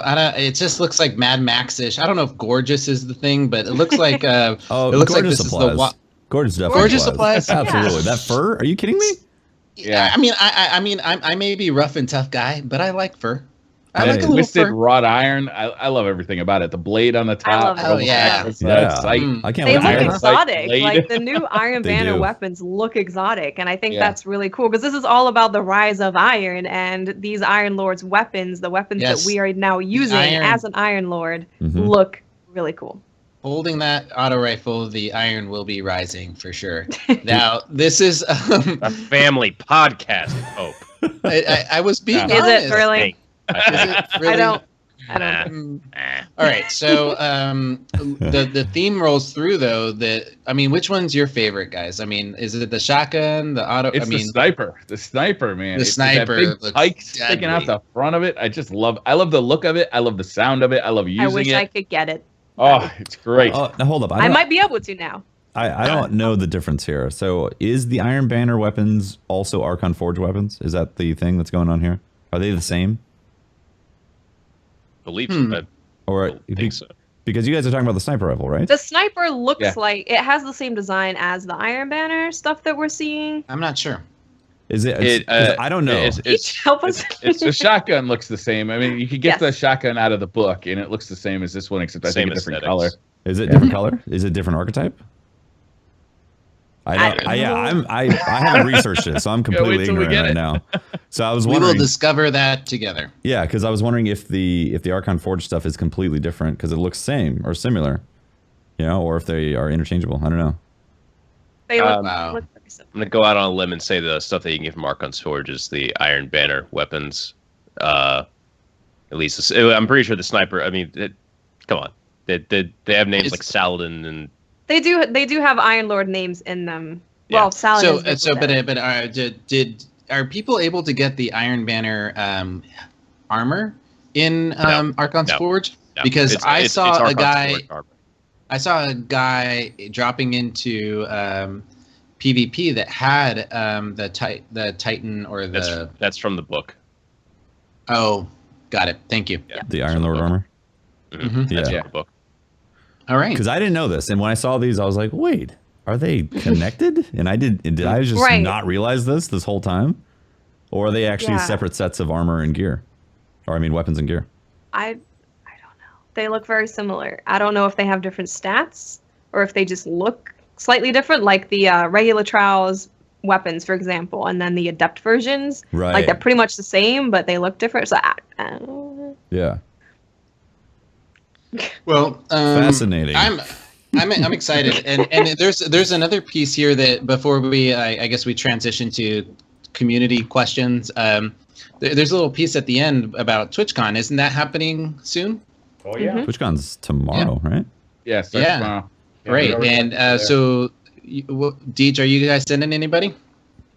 We already sent Scott and Pate, who are the guys who are behind the scenes whenever we do a stream, and Cosmo and I leave first thing in the morning. Oh boy! Wow! Oh wow! Yep. And then I will be sitting on my first ever panel discussion as a Bungie community manager. So I'm actually looking forward to that. Nice. Awesome. Cool. Do you know any of the details of that? Where people in our community can find you while you're there, or should they just follow you on Twitter? Or yeah, we'll be around. Obviously, if I'm going to be participating in a panel discussion, I should be pretty easy to find. So I'm going to be in the Glitch Theater on Saturday morning at 10:30, and we're going to be sitting with some other developers in this industry who have also used Twitch as an opportunity to, talk to their fans or learn from their fans. I mean, Twitch has been a pretty amazing platform for a lot of different people to share different experiences or different, we're using it right now. I don't need to tell you. You don't need me to tell you that, but we're going to go up. We've obviously had a lot of success using Twitch as a medium to either share some games or to show you some of the new things that we've been working on. We've had all these conversations about the Wrath of the Machine raid, and I can guarantee you that we're going to do a Wrath of the Machine raid along with Joe Blackburn, who is one of the raid designers that really led the charge on this new experience. And that'll be awesome.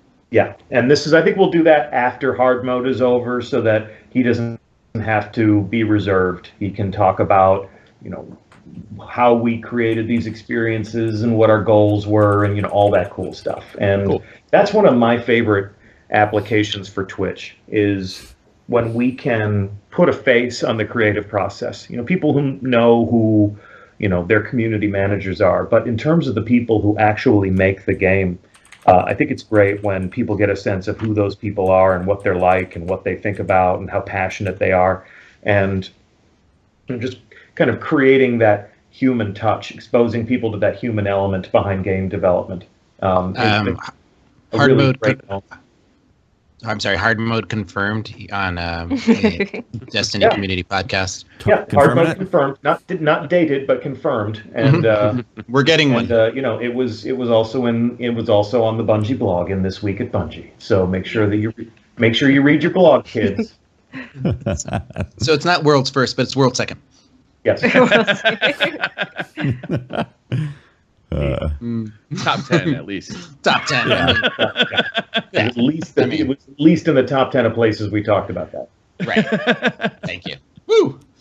All right. Well, that's awesome. I mean, I'm excited at how you guys have used Twitch to connect to the community and be a part of it. And I'm excited to see you at TwitchCon. That's my own stomping grounds. I was born and raised in the San Diego area, so have a ton of fun. The Gaslamp District is awesome. The restaurants down there are phenomenal. Yeah, I have been. So, it's pretty cool. It's a really cool town. Yeah. Make sure you hit up the beach, La Jolla or Ocean Beach if you want something a little bit more bohemian. You know, there's beaches all over that place that are just insane. Yeah. Briar, Twitter? Or you got it. Oh, before we go to Twitter, though, there's one thing that we need to talk about. What is it, Patrick? These wild mics and headphones that we are using. Yeah. I don't know if you noticed, but we're all using stuff made by Blue microphones. All this stuff is just some of the iconic gear that Blue creates. Their award-winning products are the driving force behind professional musicians, internet creators, and countless elite gaming teams and Twitch streamers. You thought that maybe on this new podcast you wouldn't get to hear this ad copy. Well, guess what? We're still sponsored by Blue. If you want to learn more about Blue, go to bluemic.com. Bam. 10 out of 10, Patrick. Good job. Nailed it. Wow. Nailed it. Yeah. I feel it. Where's the internet connection right now? Where's the website? I'm gonna buy another Power set. of Christ compels me to buy a Blue microphone right now. All right. Committed Gaming. What is your idea of a perfect evening? I mean, nightfall. I can't wait for Sepix Perfected to become a Nightfall, because it's by far my new favorite strike. I don't care if it's like really insanely spots difficult. from year one are gone, right? Yeah, all the places you used to hide, you can't hide anymore. I don't care if it's intense or whatever. Like, I'm just thrilled that is back, and it's phenomenal to play. So void damage. Okay. Yeah. How about a rainbow? I want a rainbow burn. Oh. Rainbow burn? Give me a rainbow with like small arms or specialist or something. But those shanks, man, I have come to respect shanks. Yes. Before we used to laugh at them. Now they are. I never laughed. I never laughed. You never laughed. Solar shielded arc shooting shanks are absolutely deadly in an arc burn nightfall. It's true. Yeah. Everybody who was making fun on Twitter and on Twitch about shank burn weapons. Guns. They are definitely they're definitely wish they still had those. Yeah, where's your shank burn now? Right? Shank burn rocket launcher. But now we have raid weapons that do fallen damage. That's true. Yeah. To all fallen, little not better. just shanks. Yeah. A really good one too. I love that weapon so much. Oh my god, it's so fun. The new one, the Outbreak Prime. Oh my god, what a quest! What a weapon! It is fun. Yeah, I think it's fun. I like it a lot. If you want to hear a review for that, be sure to head over to my personal YouTube. I'm not going to use the podcast. If you want to hear a Crucible review, you can head to All right. So King of Pablo, with the addition of Lady Aphrodite into the game, could we see additional content being added with her involved in the plot? We can't talk about Don't know. I'll never tell. Deej, spill the beans. Come on. I feel like she can't just turn up and be like, "Sup, guys, I'm selling stuff." I hope it's something like the Black vendor quest from last year. Something like that pops up and we get to meet Lady Aphrodite. I think that'd be really fun. I would like just a little mini quest or something. So it doesn't have to be long, doesn't have to be expensive. Just this is what happened. In the lore, is it saying Lady Aphrodite? Is that how it's presented in the lore? Or are people just saying that? Do I look like Bife? I have no idea. it sounds like, and now I present Lady Aphrodite at the ball. You know, like I don't know, or maybe it's because they're saying Lady Guardian when you're a Lady Guardian. All of the Iron Lords were. I think it was just they had like Lady Aphrodite, Lady Yolder. Oh, okay, it's in the lore. It's in the lore. And then Lord Saladin. Oh, right, Lord and Lady. Yeah. Got it. My Lord, my Lady. Yep. I'm a Lady Guardian. It's what Saladin calls me. Got it. Okay. Well, that solves that. Yeah, I'd like to see Aphrodite show on up, selling some goods. Maybe another exotic vendor, so we can complain about a different exotic vendor. That'd be great. As long as she's selling heavy ammo synth. JB Mega says, with the exotic pulse quest being as challenging as it was, does it make you all hopeful for the future quests of Destiny? Yeah. I'm excited that quests are as freaking awesome as they are now, and that we have more hidden in there, like the Black Spindle and type activities that unlock by the community finding them, and discovering them. I'm just excited to see, and I'm sure Deej is going to tell us about a couple right now, Yeah, I got a pen and paper ready, Deej. I'm ready. I'm ready to put down some binary. I can convert some binary it's codes. Just between you and me, Deej. No one else is listening. Of course not. But the other thing is, as much as secret hidden quests and stuff like that are fun, I am grateful for the fact that before you were talking about how much you like the armor, and you were talking about, you can get that out of the record book. What a wonderful thing to be able to say, right? Because in the first year it was, I like that. How do I get that? I don't know. Keep playing. The fact that we have quests, the fact that we have record books, the fact that we have predictable pathways. Not to say that the game is predictable. I think the game has proven that it's pretty replayable. But we have rewards that you can anticipate. We have specific things that you can do.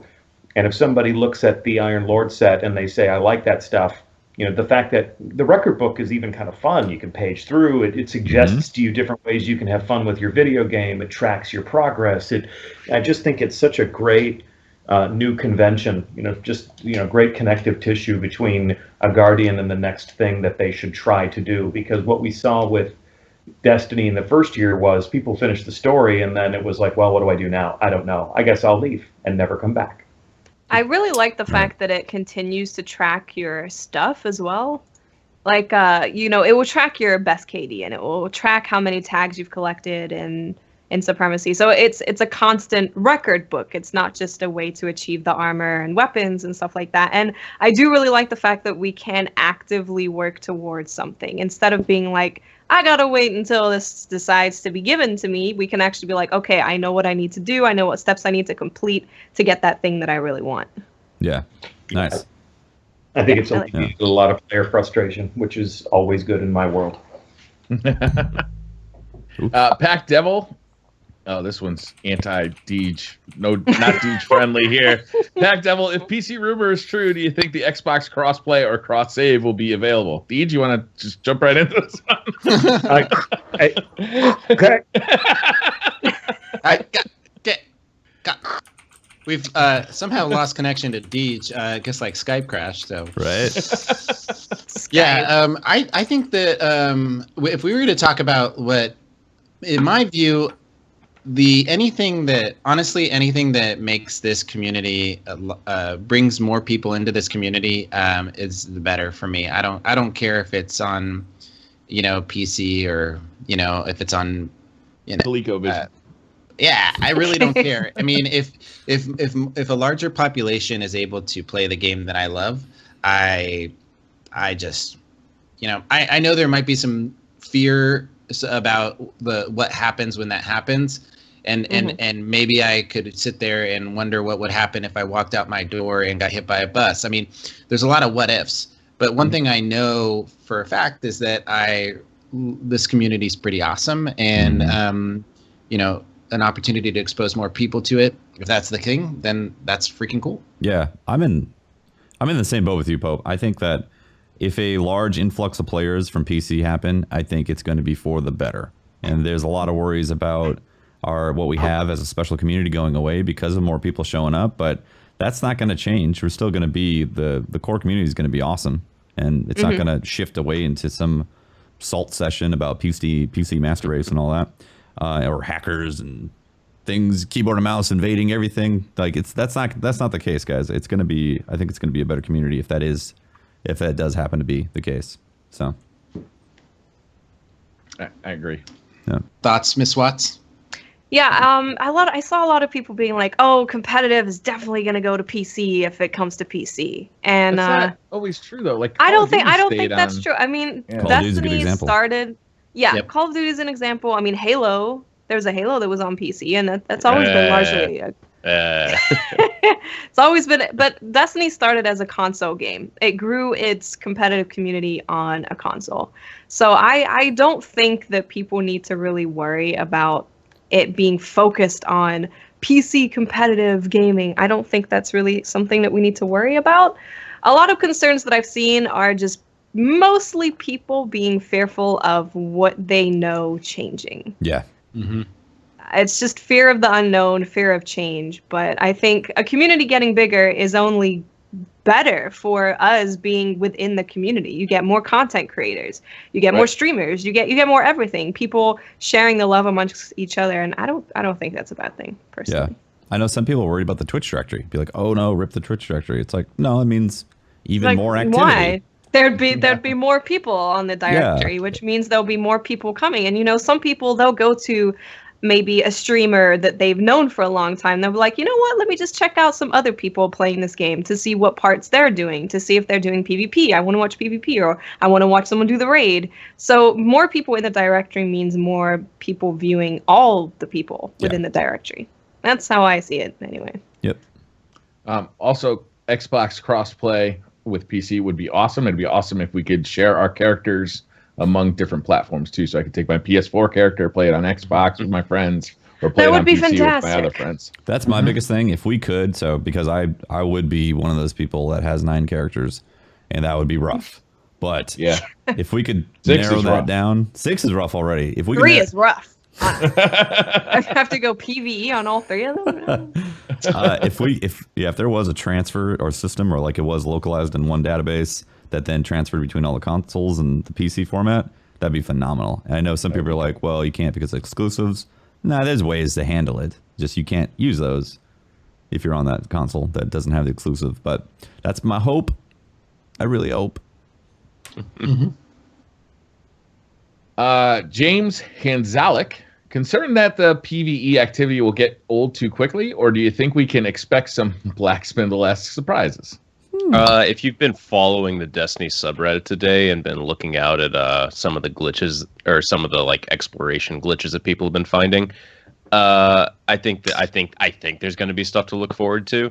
I think so. As far as like Black Spindle type stuff is concerned, and then as far as the actual raid, man, it's just a really well designed encounter where it's fun. I mean, it's just fun. fun. It's just fun Exactly. to be in there. It's just fun to be in there. That's the thing with the raid. It is just a fun activity. It might not be the hardest thing you've ever done in your entire life. It might not be the most challenging for your fire team, but it's an activity that you can go in every week on all your characters, no matter how many you have, and have a good time every single time you do it. Like, I'm not the biggest PvE player, but this raid is like, I want to do it. Even if I've already ran it, 3 or 4 times that week, I want to go in and help somebody, just because the raid is really enjoyable for me as someone who's returning to it. Yeah. It's not just fun the first few times. Yep. Yeah, it's also it's rewarding in a good way that, it's geared to your light level, just like how King's Fall towards the end was, how things have been revamped for it. The light level systems and the rewards make sense and encourage you to keep raiding. And the encounter, I've done it. Yesterday, I helped 4 groups get the quest for the pulse rifle, and it was very enjoyable every single time. People, some people didn't know how to do the counters, but it was like relatively easy to explain, and it was fun to unlock, and yeah, I enjoy it. Sigo, got to love the new podcast smell. Speaking of smells, what is each of your favorite smell? He goes with baking bread. Wow. Oh my God. Mm-hmm. When I was really young, my daycare used to be right next to a bread factory, so that was I just hungry all day. Oh, all day. Fresh bread. I'm gonna have fresh to go, bread is a great smell. I have to go with the smell of bacon. Bacon, damn. Just bacon, just straight bacon. That is a. Gosh. If you're ever wanting, it's like, oh, I need to go buy an air freshener for the house. No, go buy a pound of bacon, cook it, you're good. I grew up in the desert in Southern California, and if anybody that's listening to this or in chat has grown up in the desert, there is it rains maybe once a year. Okay. Okay. And when it rains, there's a bush that lives in the desert, like it's a creosote bush, but there's everything in the desert just immediately flowers, and there is a cornucopia. There's just like this fragrance that comes from the desert after a rain that it's unmistakable, and that's my favorite smell is how the desert comes alive after a rain. Nice. That's a good answer. Yeah. I was going to say cutting grass, but really it's the decaying bodies of the enemy team after my 9th win in trials. After your 7th column. That's really it. Somehow Briar gets a 7th column in trials. Okay. Amazing. Man, just the first thing that comes to my mind is oranges. I really like fresh cut oranges. Like I'm simple. I think for me, I'm going to say tomato soup. And it's really random because me and my mom used to, every summer we'd go on like a little mini weekend vacation. We'd get like, we'd go somewhere near the beach and we'll get like a little hut thing. And the roof was like really thin. So anytime it rained, you could hear it really loudly. And we'd always have tomato soup. So that smell makes me think of like going on vacation there and hearing the rain, and it was really relaxing. So nice. Yeah, I always get like childhood memories when I smell it. Deej, what's your favorite smell? That would be. Don't say something that Seattle's known for. No, I won't. Starbucks. Favorite smell is Starbucks. Yeah, Starbucks. Pike's Fish Market. My wife has taken me to Santa Fe, New Mexico, and there's a type of incense, pinon incense. It's a type of cedar that grows in the Pacific Northwest. Do you know what I'm talking about, Pope? I absolutely do. Pinon incense is it's a scent that we like in our home. I actually had a fragrance, like some cologne, a couple of years ago that smelled like it, and then I ran out, and I've missed it ever since. Oh. But if we're out and about and somebody's burning pinon, we're like, oh my God, where's that coming from? And it's kind of hard to get now, just because they had some deforestation down there to support that industry, and then they said we're going to stop doing this. So we kind of felt bad and we stopped buying it. But we used to come home from Santa Fe with these great tins with these tiny little triangles of incense, and we would burn them in cool burners that we found there. And I miss it. I'll go back someday. Nice. Mm-hmm. Mason asks, would you guys rather start fresh in Destiny 2 or take your characters with you? That's another thing that's been hotly debated recently. Yeah, I think it's one of the few things that's really split everyone. Like, it seems very 50-50. Yeah, it does, doesn't it? I think where I stand on it is, if I am, of course, it's going to be in the same world, right? Like, you can't just be like, oh, hey, here's Destiny, and then here's like a totally different game. That would be weird. But in terms of like not having our characters and our weapons and our armor and stuff, I would be fine to start fresh all over again.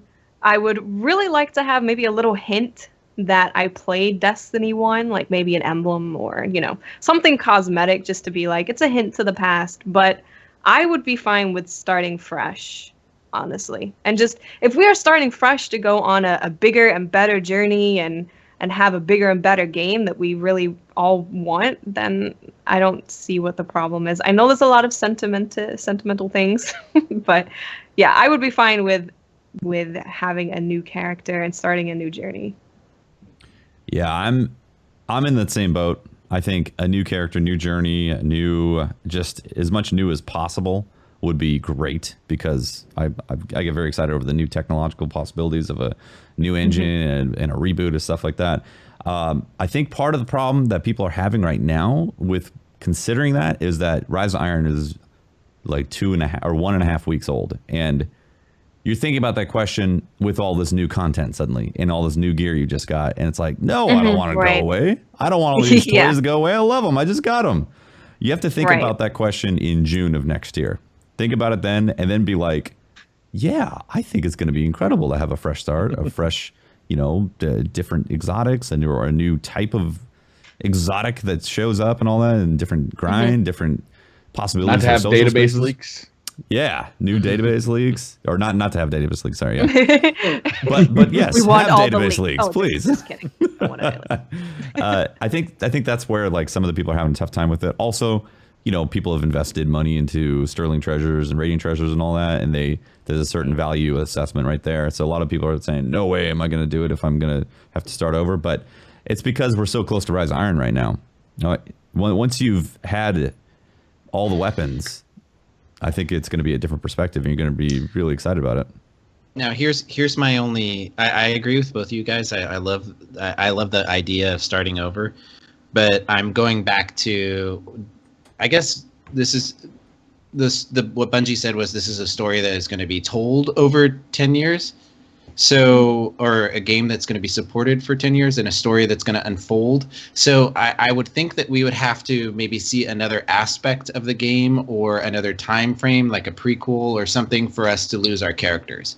I would find it hard to be of the same time and place and start a new character, unless it's like another tower type environment, maybe in another part of Earth that is experiencing a different revival, or I don't know. I mean, it's difficult for me to leave behind my characters because I have so much time invested in them, and I would love for that character to grow with me through those 10 years, so that I'm gonna be able to continue to grow, and more vault space will be perfect to allow that to happen.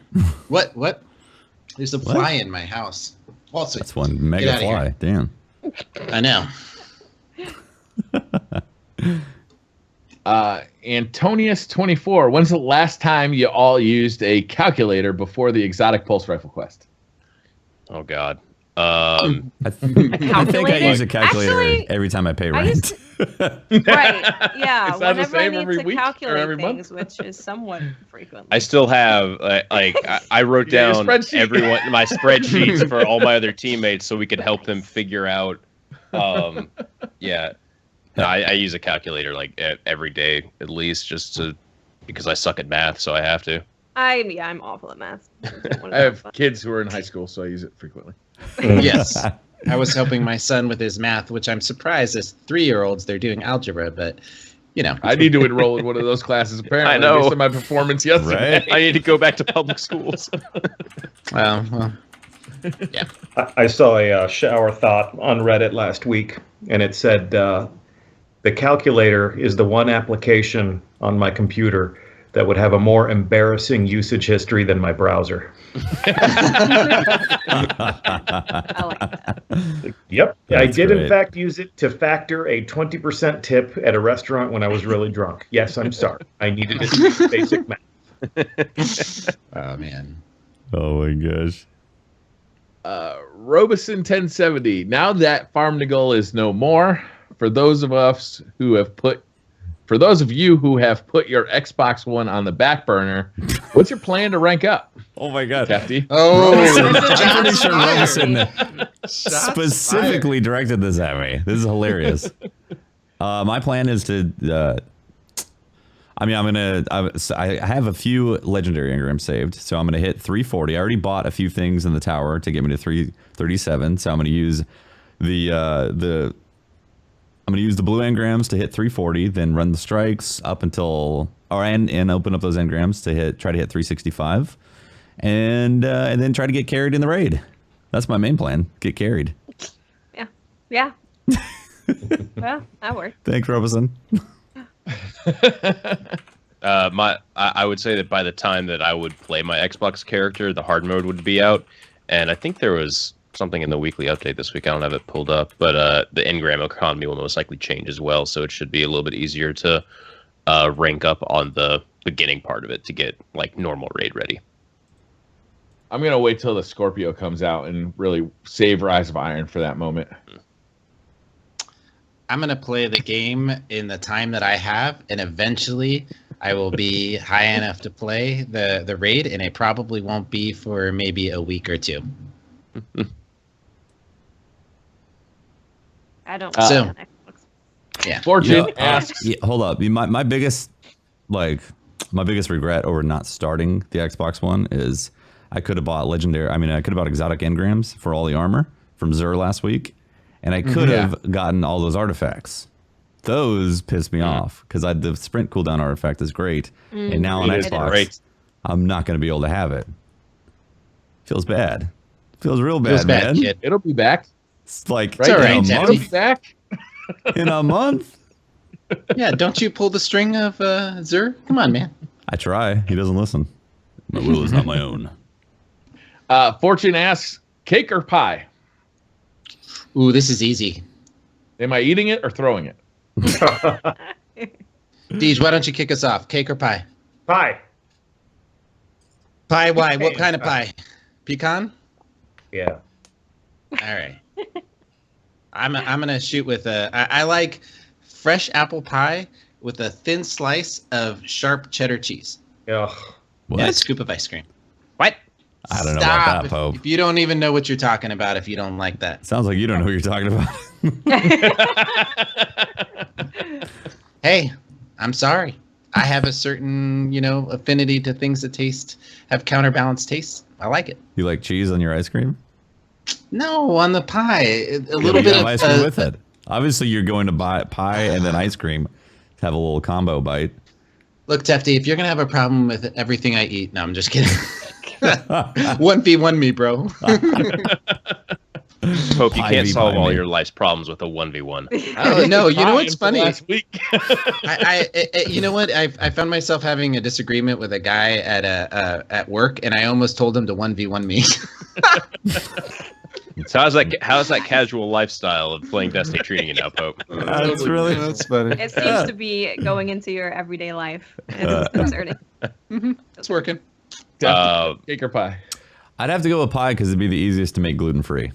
Yeah. True. Okay. Yeah, cake is pretty Yeah. difficult to make a good gluten free cake. Man, a nice pineapple upside down cake is really, really good. Like in a Dutch oven over a campfire. Yeah. That's what I call it when I pull the covers over my wife when I fart. Yeah, Dutch oven? Dutch That's called a Dutch oven. oven. Yeah. I didn't know that was a real thing. It's a real thing. You didn't know that a Dutch oven is a real cooking utensil? Well, I mean, I know it's a real thing. My wife fears it intensely.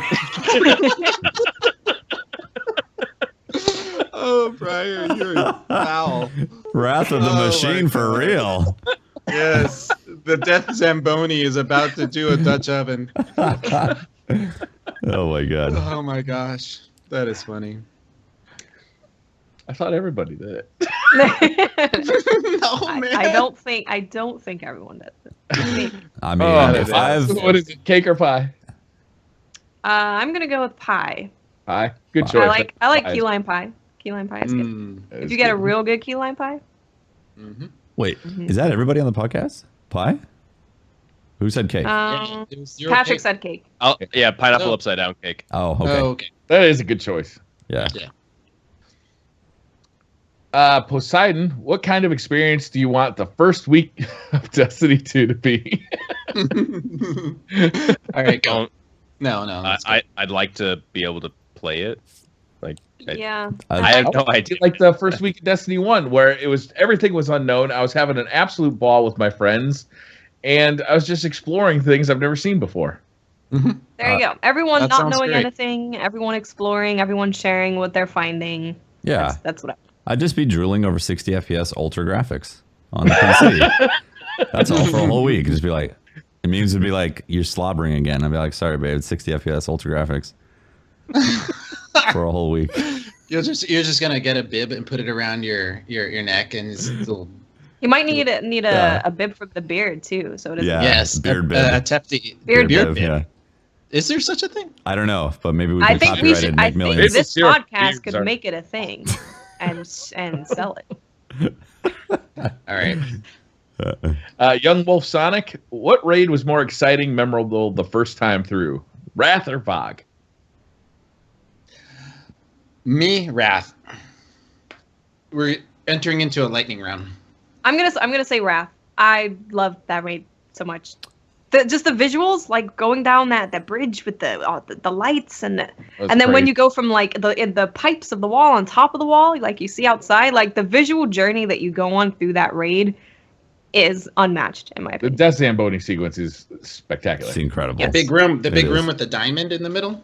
Oh Yes. my god. Yeah. So cool. It's extremely memorable. I'm gonna say Vogue. You just never forget your first.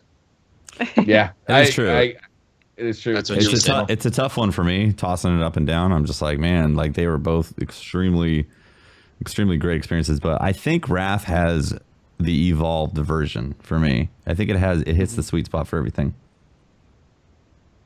Pro 2 asks, best moment in Rise of Iron for each of you. Best what? Moment. Best Moment. moment. Moment. When I was sitting there in the wall of the Wrath of the Machine raid, and I kept seeing Urk die over and over and over again as a warlock, just trying to make a simple jump up to grab a Siva cluster. Just I must have seen him fall at least 10 times, 15, 20. I mean, we were there for a half an hour watching him. So Was that the I'm just first kidding. Siva He's cluster? not- Was that the first Siva Not one? that bad. The one that's up on the little bar thing. And then cool, after like he'd seen him fall a bunch of times, he goes, "Oh, there's also this part over here where you can just walk over."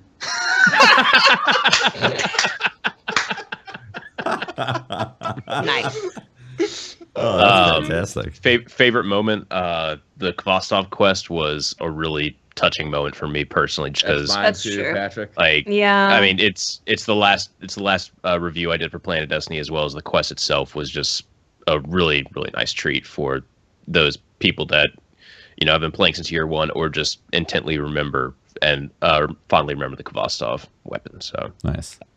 It wasn't so much the gun itself, it was the kind of the monologue by the ghost at the Mhm. end that really I really like that. I'm gonna go with the final mission from the story. Mm. Like that was just the music amazing, the Mhm. visuals, just it was fun, everything about it. It was also like scary when you initially Mhm. saw what. I'm not gonna spoil it for people who haven't done it, but it's spooky. I went from being scared to being like empowered to feeling like emotional and awesome with the music. That mission is just like my favorite mission ever in Destiny. I love it. Nice. Deej, can you answer this one, or is it? I can, yeah. Actually, the first time the full audio experience was loaded up into Fellwinter Peak, and this was on a test build, and would finish playing the story, and I had some new gear and stuff, and then I was just sort of standing by myself in Fellwinter Peak, and just to hear the ambient music, to hear the banners whipping in the wind, to look out across the new environment and to see the sun setting over the Plague Lands. Those are some of my favorite parts of the game, are those quiet moments where the art and the music and the ambient noise all come together to create a mood. The explosions are cool, laughing with your friends is awesome, but really to capture people's imagination by rooting them in this amazing place. And it's like, this is a world I get to explore, and this is a place I would have never seen if all these people hadn't gotten together to build this and give it to me so that I could go in there and be a badass. It's like there are times the game can still really surprise me and be like, wow, this is cool. And I just liked the ideas that were on display in Rise of Iron. Sort of honoring fallen heroes, and just like going up into the mountains was something I always liked to do when I was a little kid. So to be on a mountaintop looking out across the snow-capped valleys and stuff, it was just a neat chord that I thought it struck for me personally. Nice. I will say that I think the soundtrack for Rise of Iron is the best soundtrack we've had. It genuinely made me emotional watching certain trailers, the way that So they were many put times. together with the audio and within the game, just when you're doing patrol and you do like the quarantine mission and the music starts playing and you get the axe and it's always super high up, the axe, so you have to go get it, and you feel it's just such an awesome feeling that the soundtrack gives you with the visuals. Like it's just amazing. Yeah, same thing with the raid too, and all the sound design that's in the raid, like all the machine noises when you hear it's so good. Yeah, when you hear the. Well, I'm glad you guys have had so much fun with it. It's really, I mean, it's really great just to hear the stories and just to hear your initial reaction to these things.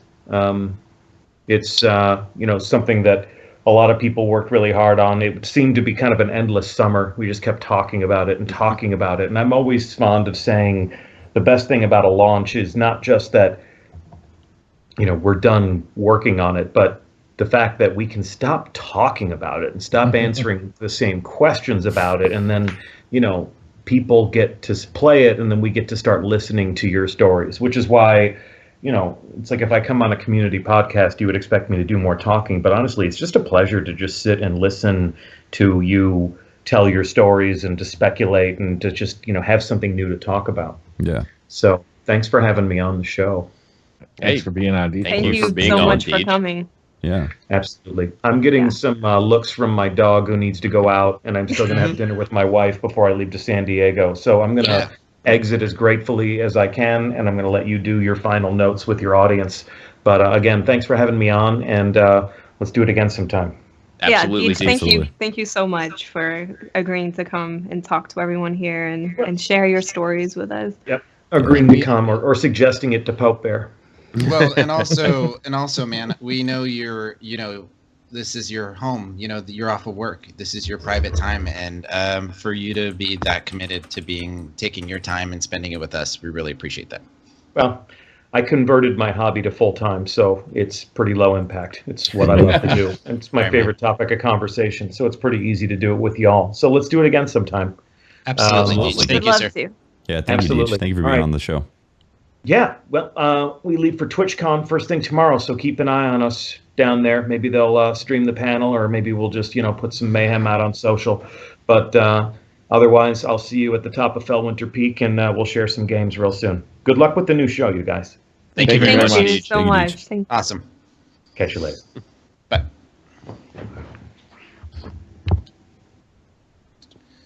So that was really cool.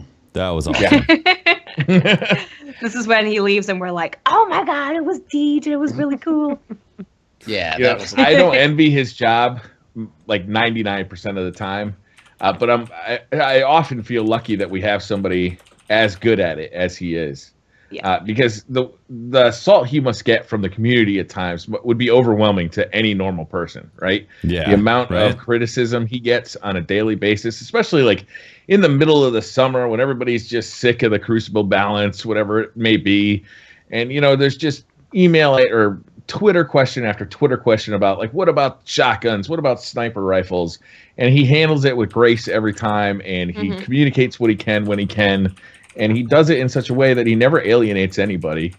It's just it's fun to be part of a community that includes him.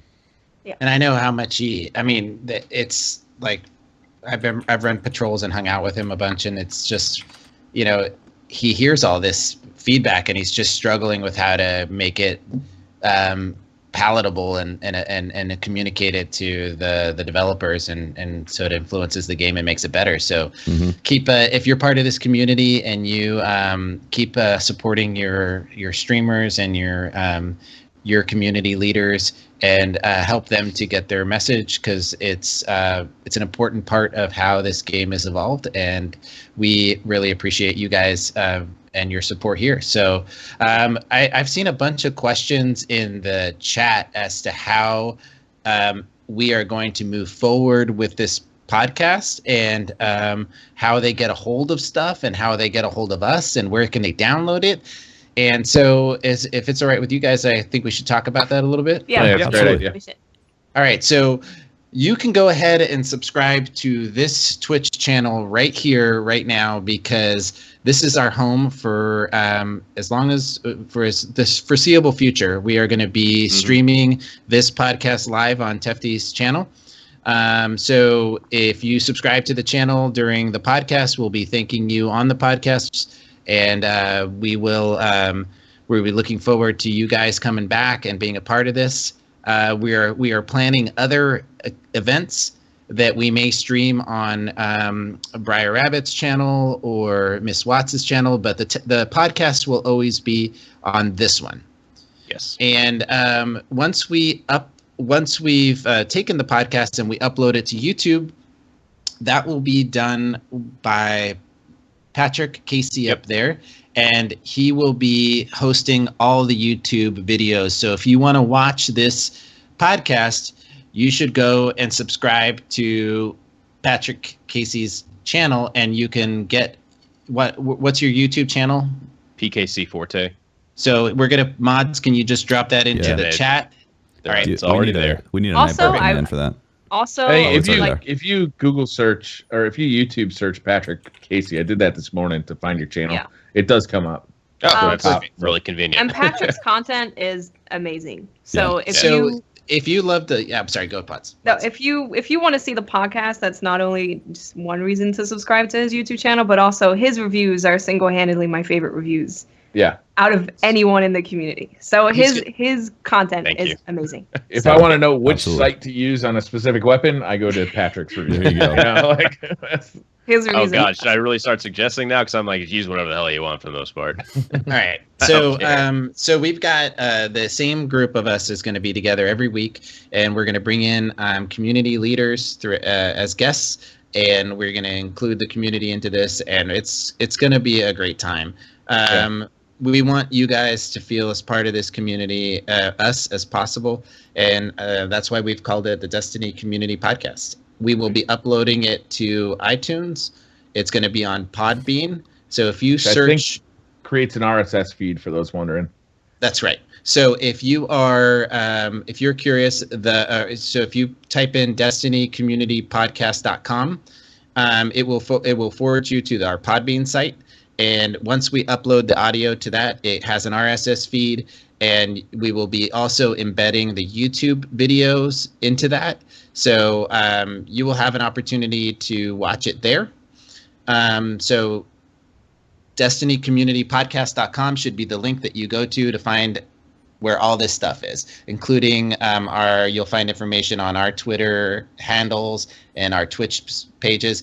So yeah, just obviously we also have a main Twitter account that you should subscribe to. It's Destiny Com Pod.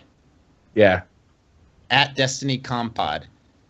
So it's too long to have a Twitter handle like that, but we'll have links in. You can subscribe to that, follow us there, and you'll get notices when anything related to the podcast is going up.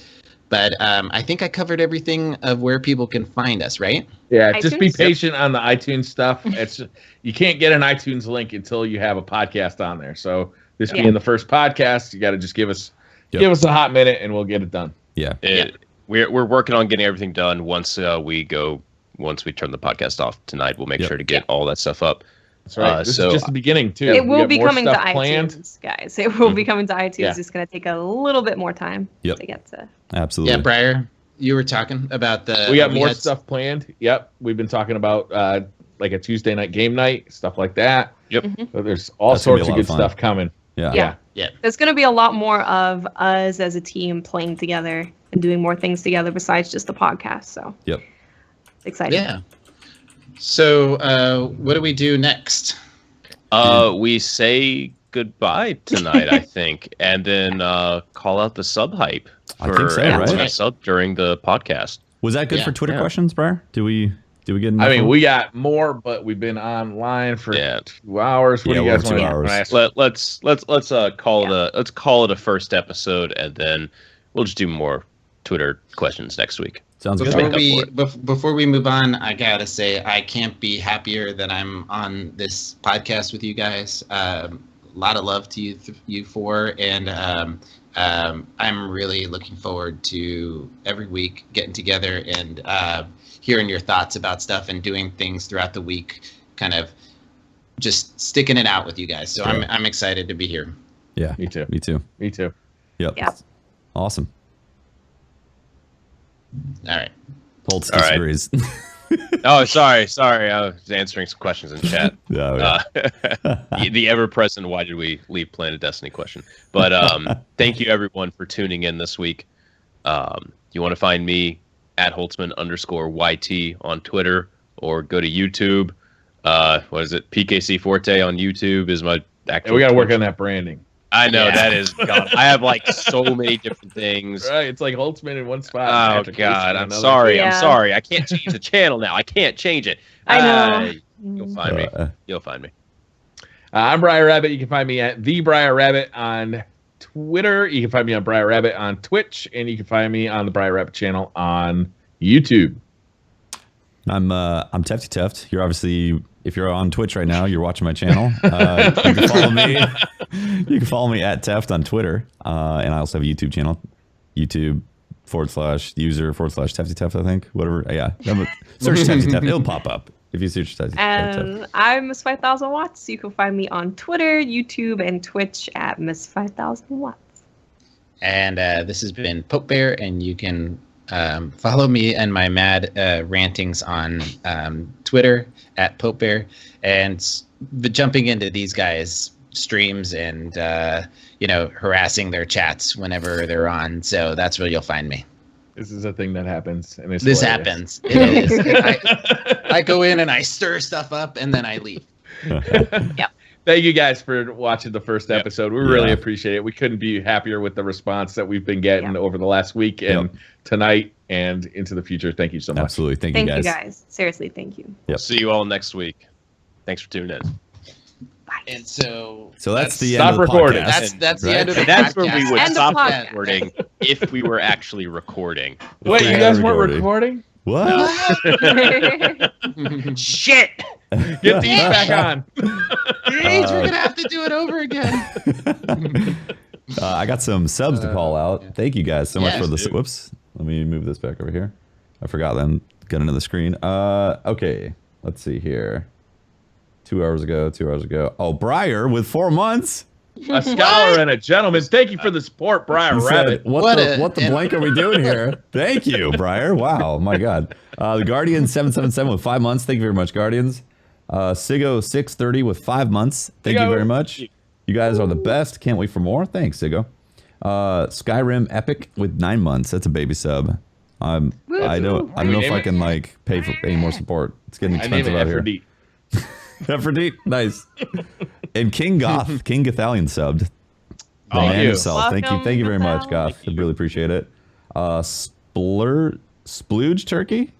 I think that's what it is. Splooge Turkey. Nice, Splooge. Good job, Splooge Turkey. Thank you for the sub. Appreciate it. Closely related to a Dutch oven. It's called a splooge turkey when you actually leave something behind on the sheets. Oh God! Can we go to the next? Oh my God! Thank you. Gaming for years. Fresh sub. Thank you very much. Gaming for years. Really appreciate it, man. Golgo 132015. Thank you for the sub as well. Really appreciate it. I like the Golgo 13 reference. Yeah, you're right. Jorfriend 4 months. Thank you very much, Jorfriend. Says great show, everyone. And then we got Sandbagger02 with a fresh sub. Thank you, Sandbagger. Appreciate it. For the other with the fresh sub. Thank you very much for the other. Kaz Alaz with the fresh sub. Nightbeat26 with the fresh sub. And SG Legacy with the fresh sub. You guys subbed all there at the end. So that's a sub train right there. Thank you guys very much. Really appreciate it. Thank you for the support. Very kind. And we've got something exciting to announce. We will be, if you follow us on the Destiny Compod Twitch account or Twitter account, because we're all going to link it out. But this week we are going to be announcing our new T-shirt. It's coming out. Yeah. Yep. Yeah. Awesome. And so we have a Designed by Humans store opening up, and a T-shirt that has been designed by our graphic designer Ash, and we will have links to her when we push out this T-shirt design, and it's going to be awesome. It's the 5 of us together in our characters on an image in the front. You've seen it. I'll post it on the Twitch or the Twitter accounts. It's going to be awesome. And we also have, we're going to be opening up a line of shirts that will highlight different character things in the podcast. And I don't know if Patrick knows this yet, but I've already designed a shirt for Pope RNG. He might be hearing it for the first time right now, so I apologize. Can't hear what I'm not here for. So Patrick, you know, I've trying to troll Patrick a little bit with my RNG, and so we're also going to be putting out a shirt called Pope RNG, where on the front it's going to have my Pope RNG image, and then you know, embrace RNG, Pope RNG, and on the back it's going to have a image of Patrick crying salty tears as he's holding a dismantled zombie apocalypse. And it's going to have written on the back. This is actually happening. I have all the designs. It's written on the back. It's going to be saying, making Holtzmann's cry since 2014. So we're excited about the.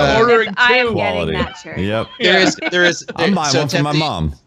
There's going to be more shirts coming about memes from us, from our Twitch streams and from the podcast. But there's going to be something that I'm working on right now with our graphic designer Ash, where Tefty may be finding himself, you know, exasperated in a server room somewhere, yelling something. I'm not sure. You know what's crazy, to do with Pope? that code. You know what's crazy? Literally the past several nights, I've been in a server room trying to figure out what the hell, what is going on in that raid. It's a strange correlation. Did you ever try to actually like find the netcode in the room, Tefty? I tried, man. I was baboon. Amazing. Yeah. So anyway, we have a lot of exciting stuff coming up. We've got the continued podcast. We've got the game nights with us and with you guys, where we're going to be inviting maybe some Destiny community leaders to join us in a raid and playing together. We're going to be doing putting out some t-shirts and things like that. Everything just to support the